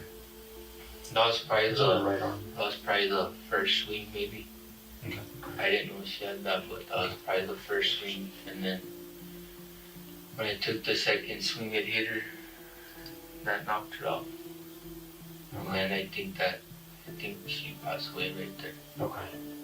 And then the neck was the third swing. Oh, Z. Armando, thank you for finally being honest, okay? Then I left. You left. What about the trees on top of her? Dear God. Imagine he's going to be like, oh, am I going to be able to leave? Am I going to be able to walk out of here? Oh, gee, 2 of them? Thank you. I think that hit it, too. Oh, yep, thank you. Damn. I didn't put those on top. You put those, okay.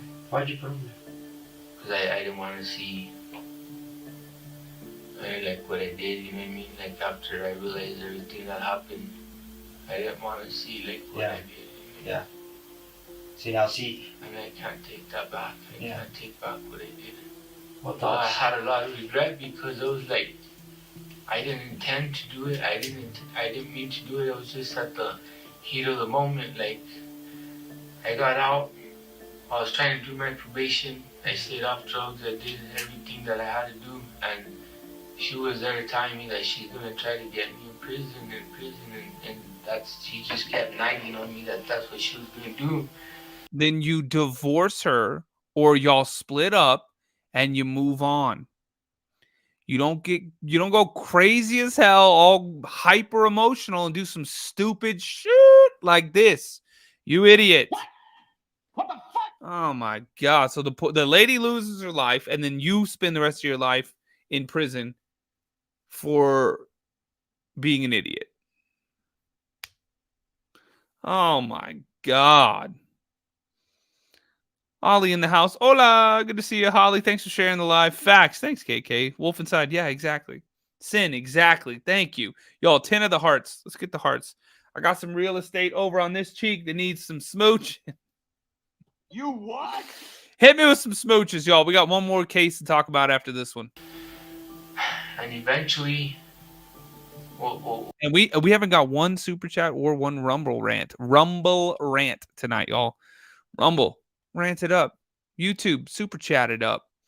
And there should be a link to join the channel too, y'all. Join the channel over on YouTube. What did happen that day is I completely lost it. Look at what happened because of it.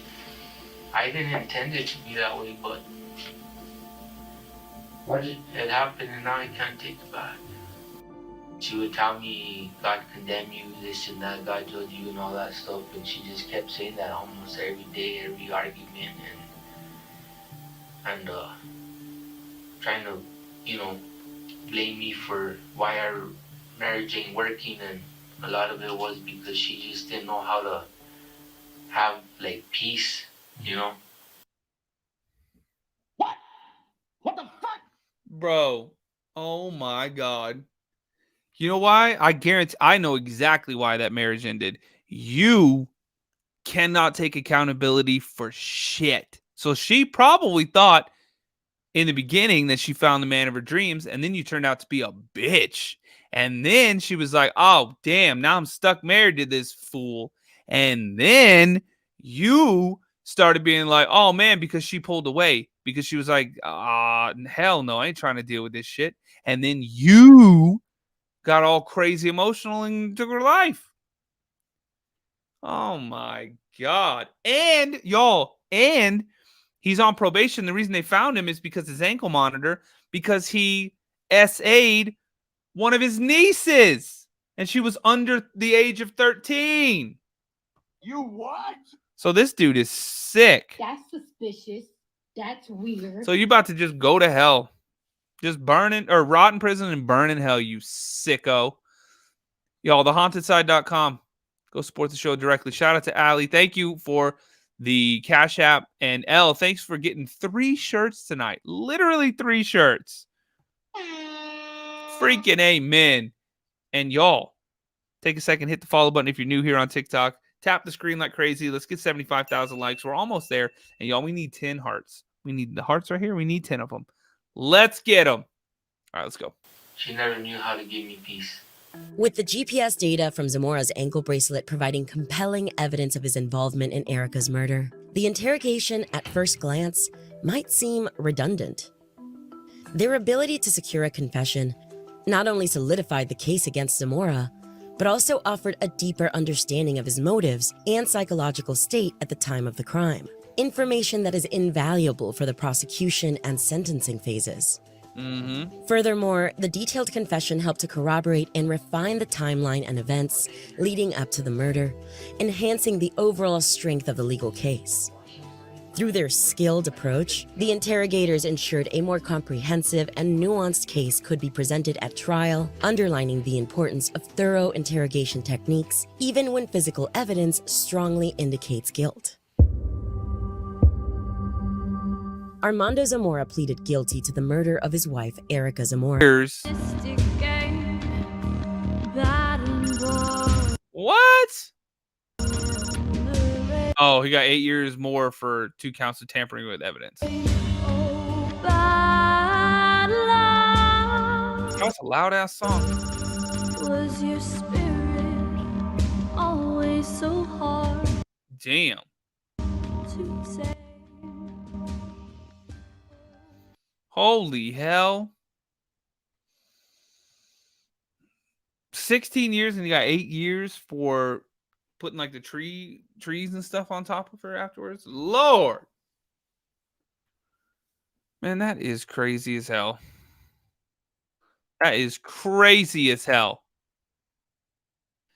All right, we got one last one to talk about, y'all. We got one last case to talk about. TikTok. Tic-tac. Gotta hit some goals, TikTok.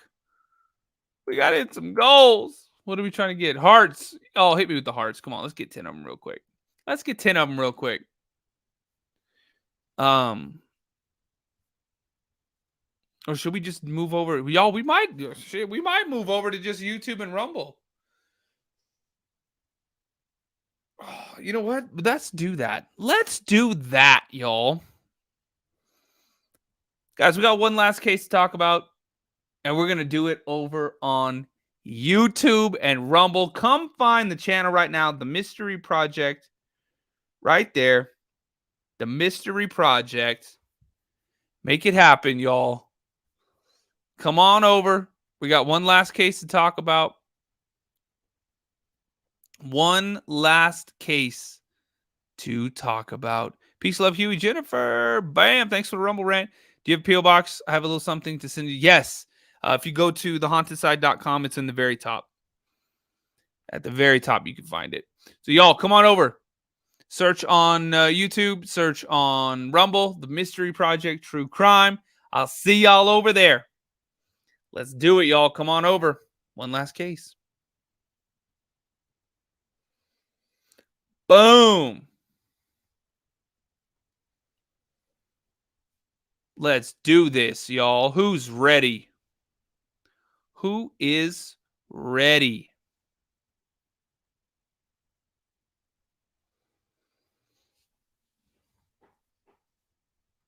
Oops, wrong buttons. Wrong buttons. Let's go.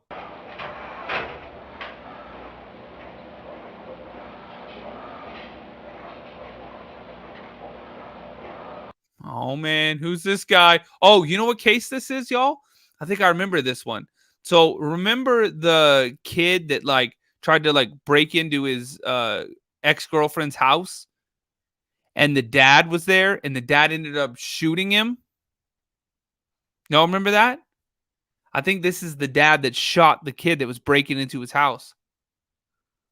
I'm pretty sure. Let's give it a go.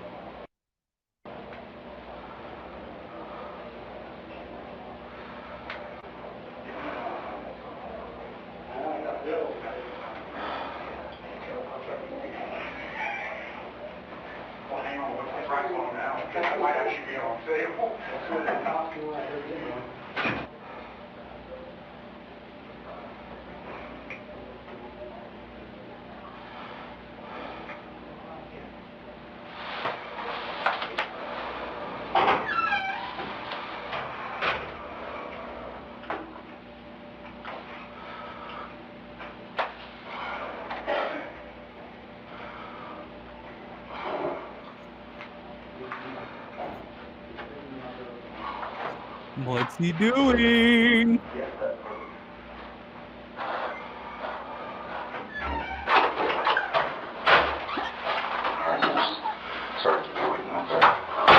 Oh, here we go. Here we go. Okay, again, my name is Detective Mark from the Sheriff's Office, okay? Real quick, I understand your name is Mitch Ducro. Do you have a phone number, Mitch? And Mitch, it's just our policy, okay? Anytime we bring somebody in here, I gotta read what's called Miranda rights, okay? It's just because you're in this room and I'm questioning you, okay? I'm not saying you did anything wrong today, okay? But I do just have to advise you of your rights. No, absolutely not. But I do just have to advise you of your rights, okay? So I'm gonna go ahead and read it all to you. Okay, you have the right to remain silent. Do you understand that? Yes. Anything you say can and will be used against you in a court of law. Do you understand that? Yes. You have the right to talk to a lawyer and have him present with you while you're being questioned. Do you understand that? Yes. If you cannot afford to hire a lawyer, one will be appointed to represent you before any questioning if you wish. Do you understand that? Yes. You can decide at any time to exercise these rights and not answer any questions or make any statements. Do you understand that? Yes. And you have the right to legal representation by the county public defender if you so desire. Do you understand that? Yes. Okay. And with those rights read in mind, like I said, it's just our policy that we got to read those to everybody we talk to. Are you still willing to talk to me today? Yeah, that's fine. Okay, Mitch. Again, I was called in from home about this, okay? I can't imagine what you're going through right now, you and your family, okay? Will you, our main purpose today for this interview, okay, the reason why we separate you is just to kind of cover our bases and to just kind of get a line of events of what occurred, okay? I understand. So if you would, I understand, were you aware of the text messages that James had sent your daughter last night? Was not. Okay, so your daughter did not share those with you? No. Okay, all right. Or it wasn't text message, I'm sorry, voicemail. That I just now heard about when he was standing at the door. So you weren't aware of it? I probably wasn't let her leave yesterday, or this morning. Okay, okay. So let's go to this morning, okay? We'll just start from the time you woke up, okay? What happened? Make the coffee, got the cup, go down on my computer, like I do every weekend. Just get on Facebook, and I was watching some Netflix. When they were leaving to go to breakfast, they said bye. Where'd they go to breakfast? Perkins, I believe. Okay, just your... Yeah. Perkins Family Restaurants. What? They do have some good breakfast, though. So just you, your wife, and your daughter in the residence? Yes. All day today? Okay. And do you remember what time they went to Perkins by chance? Roundabout? 9-ish. Okay. And you stayed home alone? Yes. Okay. Okay. And then, go ahead. I started watching a Netflix movie. Okay. About halfway through it, the dogs barked. I figured they were home. So I paused that and was walking up the steps. About halfway up, and Stacy's standing there. She's like, "You expecting somebody?" And I'm like, "No, why?" And I kind of don't remember as far as they said it was James maybe, but I didn't hear James because I didn't know who it was. I was like, I wasn't expecting anybody. He was just standing there at the door ringing it. I think he rang the bell. So how long, so your wife and your daughter arrived back from Perkins, okay? He pulled in right behind them. Okay, so did they come in that same front door? Or did they enter the garage, or do you remember? I think they came in the front door. So they came back in from breakfast, and then when they shut the door, did they lock it, I'm assuming? They always lock it. Okay. And how long, when they went in the house, until James showed up on your front porch, do you think? I wasn't up there when he wasn't there. When I got up there, he was already at the door. Okay. So you were down in the basement, or? Yeah. Okay. And then so you heard him come home, and then you came upstairs? Right. When they came home, and your wife asked if you were expecting anybody. Okay. I don't know if they knew who it was, or maybe they did. Okay. Maybe they weren't sure. Okay. I don't know. Okay. But as soon as because Ellie got freaked out because probably what happened, and the voicemail or whatever, knew something wasn't right, and I started getting nervous, because he wasn't answering. They was talking over the ring, telling him to leave. She don't want to talk to you. Was that over like the phone, or? I think they were using. Or were they just yelling through the door? No, I think it was through the phone. Okay. Through the ring. Okay. That's got the voice thing. They were, you have to bear with me. You're fine, you're fine. They were just doing everything they could to make sure that he would leave, and that we didn't want him here. And I ended up going around to the garage door, opening it up, and walking around, and he's just standing there with his head down. And I said, James, I don't know exactly what I said. I know I said his name. You need to leave or something like that. But he wouldn't acknowledge me. Didn't even budge. That made me kind of nervous. So you opened the... Kim knows, so the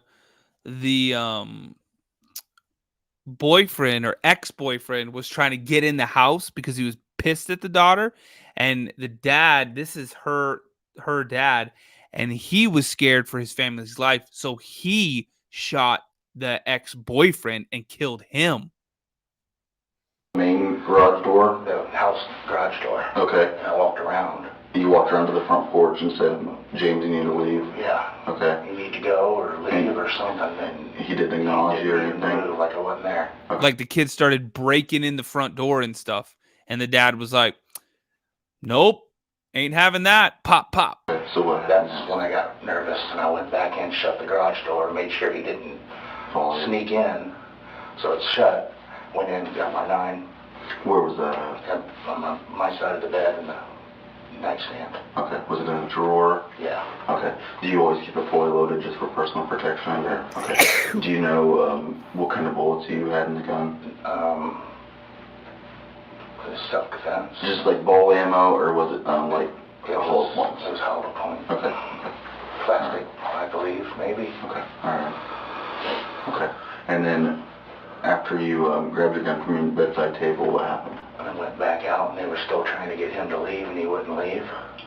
And as soon as I was standing there, there was debating on whether to call 911. I said, do it. Where were you guys standing at? Right there by the table. The kitchen table? Yeah, okay. The big one. Kind of in that opening there, was a little bit more towards the bedroom. I said, call them. I want somebody to get here, and they can take care of us and get him out of here. But then I noticed all that talking, they wouldn't acknowledge, and I saw him starting to jiggle the handles and stuff, seeing if it was locked, and that's when I went up to the door. And, kind of wanted to make sure he didn't force his way in. So while he was jiggling the handle, you went up to try to hold the door shut? I'm pretty sure I was telling him to stop and leave and get off my porch or something. But I had my 9 in my hand, in his hand, and then he started hitting it with his shoulder pretty hard to where we saw what he did eventually. And once I realized he was getting in and the door was open is when I shot. Okay. Did you shoot through the door? Or shot through the window? Through the window part of the door, because the door was open and he was coming in. So he was pushing his way in, and you shot. I had my socks on, so I didn't have no grip. Was he kind of pushing you back as you were trying to hold him? He was moving me. Okay. And that's when at first I was trying to shoot, but my clip wasn't in. Okay. And then I freaked out, and I finally did another rack, and then he was pushing hard, and that's when the gun fired. I think 3 times. Twice up here, and maybe another one. Pretty sure it was 3. Okay. And do you recall, like, after you fired the first round through the glass, did he eventually get the door all the way swung open, or do you think all the shots were through that glass window? That was all through the glass. All through the glass. Okay. Sure. And from what I remember, your kind of front door glass was, is it like an oval? Like long oval. Okay, I got you. Okay. And then what happened after that? After the shots, he had turned and went off of the porch. Yep, Kim, that's exactly, yeah. And it's kind of hard to remember after that. I understand. Just take your time. We was all freaking out, obviously. And then I looked out again, and I saw his legs laying there, and I was seeing if he was moving or he wasn't. But then the neighbor had come up going, you know, like, Mm. and we was trying to yell. Yeah, I think this was Ohio, and they have stand your ground. So when he started pushing his way into the door, you have the legal right to protect yourself and your family. And that's exactly what he did. I wanted him to stay back because I didn't know if he was. From my understanding, Mitch, he was outside and he heard some gunshots. And he was more concerned. He just didn't know what exactly happened. I think that's why he came over to maybe check on you guys or just something to that effect. But yes, and then so you told him to stay back, okay? And then did you go back in the house after you? Where did you see him at? We lived. I didn't go back out. Okay. I stayed away from it. Okay. Did you go outside and you said you saw him laying there or something? So he was completely around the corner. Okay, but you didn't leave the porch. Did you come out on the porch at all? I did not. I didn't want to touch anything. Or did you come outside at all? Or outside of your threshold, I guess I should say. No, I don't think I did. You could just see his feet from there. Okay, I understand. Okay, and then who called 911? Did you guys call 911 or did they were in the process. I think we was on the phone with them before he had tried to break the door down. Okay. So they were on the 911 call during that whole thing. So either your daughter or your wife called 911? My daughter was. Okay. So where they still had the ring up on their phone or whatever? Maybe my wife did. Okay. And then, okay. I'm not sure. I understand. And then Allie might have been on with 911. Okay. Okay. And then, did you guys all just stay inside until deputies or, I understand Sydney police came out there as well because they were probably a little closer maybe. Right. So you guys just stayed inside until they got on scene? We didn't want to move. Okay. What is so I understand that James used to date your daughter. Okay. How long did they date for? I don't know how long. If you had to guess, honestly, I don't. I know. Would you say it was a considerable time? Like, were they kind of serious, or? I think they were friends for a while, and then they went out for a little bit. It didn't quite work out. This was a couple years ago. Okay. And Allie didn't want to see him anymore for some reason. I never got involved in that. I understand. Then I guess he moved to California for a little bit, and then he had come back. And then for 2 years, they didn't text or talk, I guess, until last night. And they don't really tell me stuff about guys, because... Yeah, I'm assuming daughters don't want to talk too much with their dad about that kind of stuff. Did you ever... I understand you guys moved out to that house about 1.5 years ago or so. Were they dating while you guys lived out there, or when you guys lived in Sydney? In Sydney, okay. On Edgewood. So they never dated when you guys lived out there. So but he had been there. Had he? Because he was friends with my nephew. The same nephew as other? No, his older brother. I got you. And he had known that they were having issues with each other, and he brought him out. And Allie got upset about it, of course, and told Clay not to ever bring him over again. Okay. And that was the last time. Do you recall about how long ago that was? I don't know. Okay. But it was sometime within the last year of them breaking up? Yeah. Okay. Yeah. All right. Did you ever, would you say you knew James on a personal level, or did you ever talk to him, or did he visit your guys' house in Sydney often when you and your daughter and him were dating? Honestly, I don't recall meeting him. Yeah. Okay. All right. You just kind of probably just heard your daughter talk about him in passing, maybe. Right. Okay. Okay. Yeah, I knew it was. I wanted not to go out the way that Allie was saying that they didn't get along, and I thought they had it all taken care of, and everybody went their separate ways, but I guess not. When your daughter and your wife came back from breakfast, did they think that it was James? Because I understand James maybe pulled up behind them as they pulled in their driveway. When they came in, did they see him, or did they? I'm not sure, because I could have swore Stacy asked me if I was expecting anybody. Okay. At what point did you realize that it was James? When Allie said it's James. Allie said it was James. Could you see him through the glass? It's hard to see through, but I saw him. I didn't recognize him because you can't really see facial. Okay. But you knew what he looked like prior to this? Truthfully, no. No? Okay, your daughter just said it was James. Okay. Alright. Again, I can't imagine what you're going through today.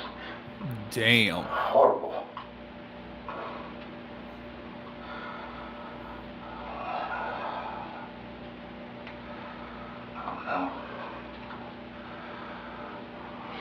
Did Victim Services kind of give you any information about who you can talk to and things like that? Yeah, they were really helpful while we go through this process. And Tiffany, the female that was out there with you today from Victim Services, she's still here with you, okay? I think she's out in the lobby with your wife, okay? But she will be here. Okay. Is there anything you can remember, maybe you just want to comment about the incident? That's about all I can think of, really. Okay. Do you know, and I know her mind was going 1,000 miles per hour right now. Yeah. Do you happen to know after you fired those 3 shots, do you happen to remember what you did with the firearm? Yeah, I put it on the kitchen table. On the kitchen table, okay. And then when law enforcement got there, I'm sure they probably secured the gun or something. They did.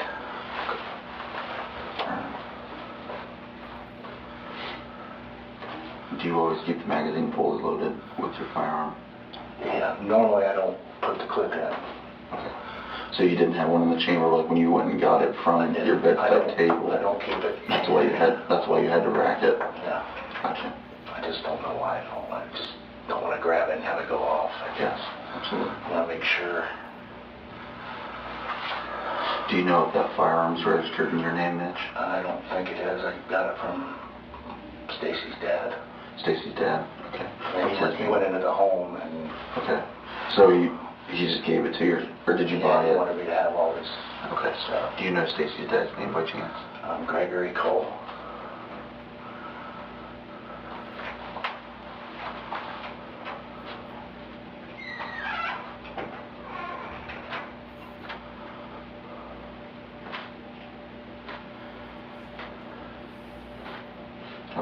And then the only reason why I ask is because when we run the serial number, I just didn't know if it was going to come back to you or whoever. So it should be under his name. Do you know if you bought it from a store or if you got it from somebody else? I imagine he got it at a store. Okay. Okay.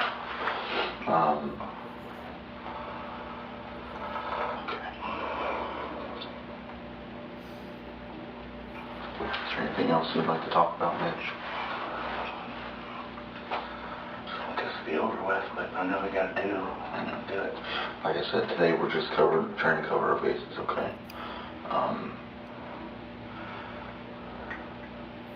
And that's why we just want to talk to you each separately, just to try to get each one of your stories and go from there, okay? So we did everything we could to get him to leave. How long do you think he was standing on that front porch for? Oh,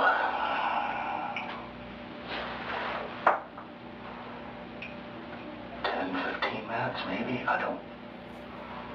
Damn. It's kind of hard to tell. Timeline. No, your Ring doorbell, is it motion activated or do you have to physically hit the button? It's motion. Okay. So I think it takes a minute for it to kick on, but once somebody's there, it should stay on. Because the video that I saw from the Ring doorbell, it only lasted about a minute or so. Okay. Okay. I'm not sure why.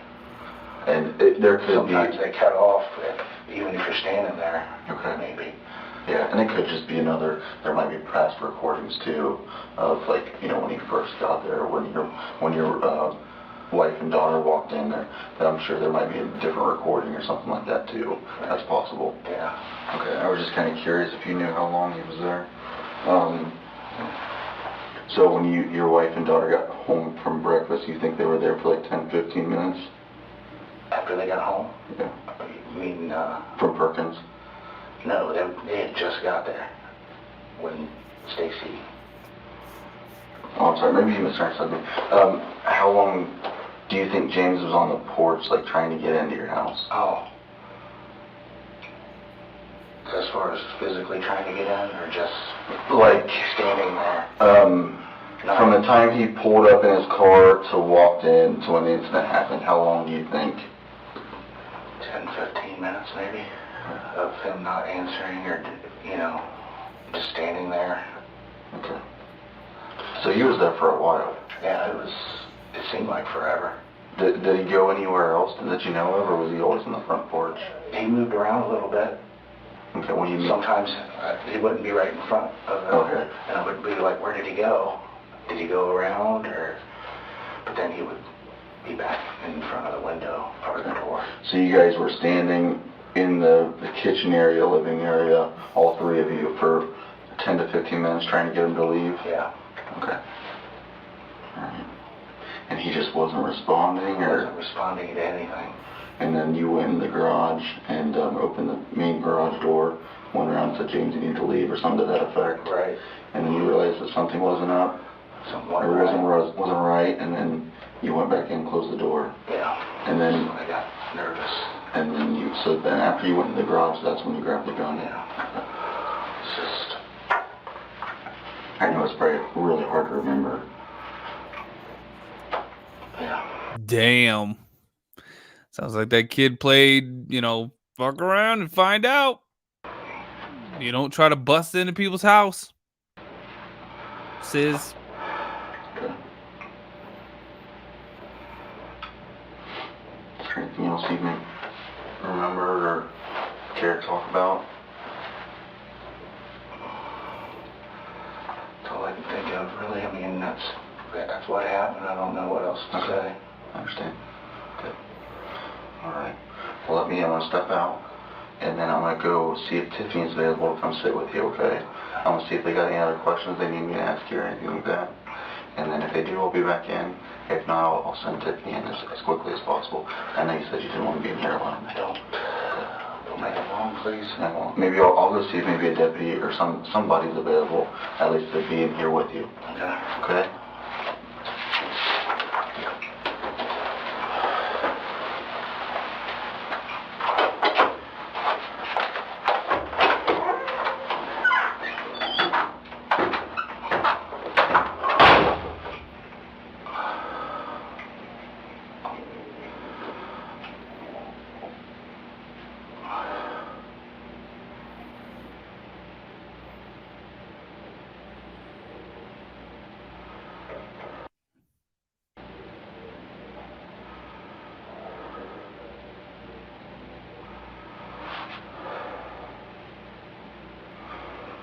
Oh, can you imagine?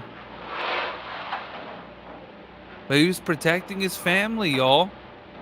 I mean, it's still got to be pretty shocking and pretty crazy to have to be sitting there, knowing that you took somebody's life. But damn.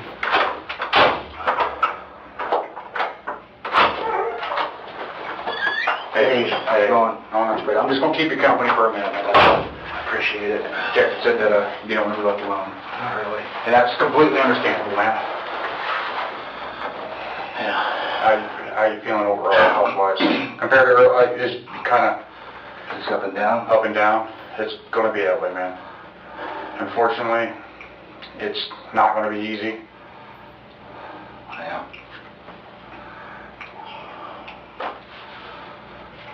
I mean, I'd say this much. Good thing you had the Ring doorbell.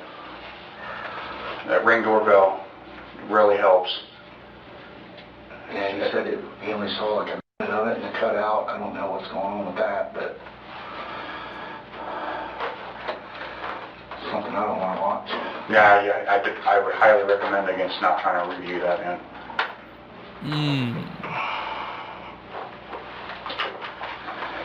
Everything that you're already going to play back in your head is going to be hard enough. You don't need to add into it. I appreciate you guys cleaning that up. Not a problem at all. You good, man? You want to come out in the lobby, and so that way you don't have to sit in here in this room? That'd be great. And I'll just bring your wife back here. You can be out there with Tiffany, okay? While I'm talking to her, okay? Just that way. Oh, man. Yeah. And the grand jury chose not to indict him. So it was just clear-cut self-defense. Clear-cut self-defense. Whoa. Y'all, YouTube and Rumble. We're exclusively YouTube and Rumbling right now. Thanks for coming over. Thanks for sticking around. Thanks for hanging out. Thanks for the love, y'all. I appreciate it. But it's time for Patrick to get some sleep. It is midnight. Oh, that makes it Mother's Day. Happy Mother's Day to all the moms out there. Shout out to all the moms. Happy freaking Mother's Day. All right, y'all. Take care. Be safe out there. Don't do anything I wouldn't do. And I love you guys. I'll see y'all tomorrow night. Take care, everyone. Good night.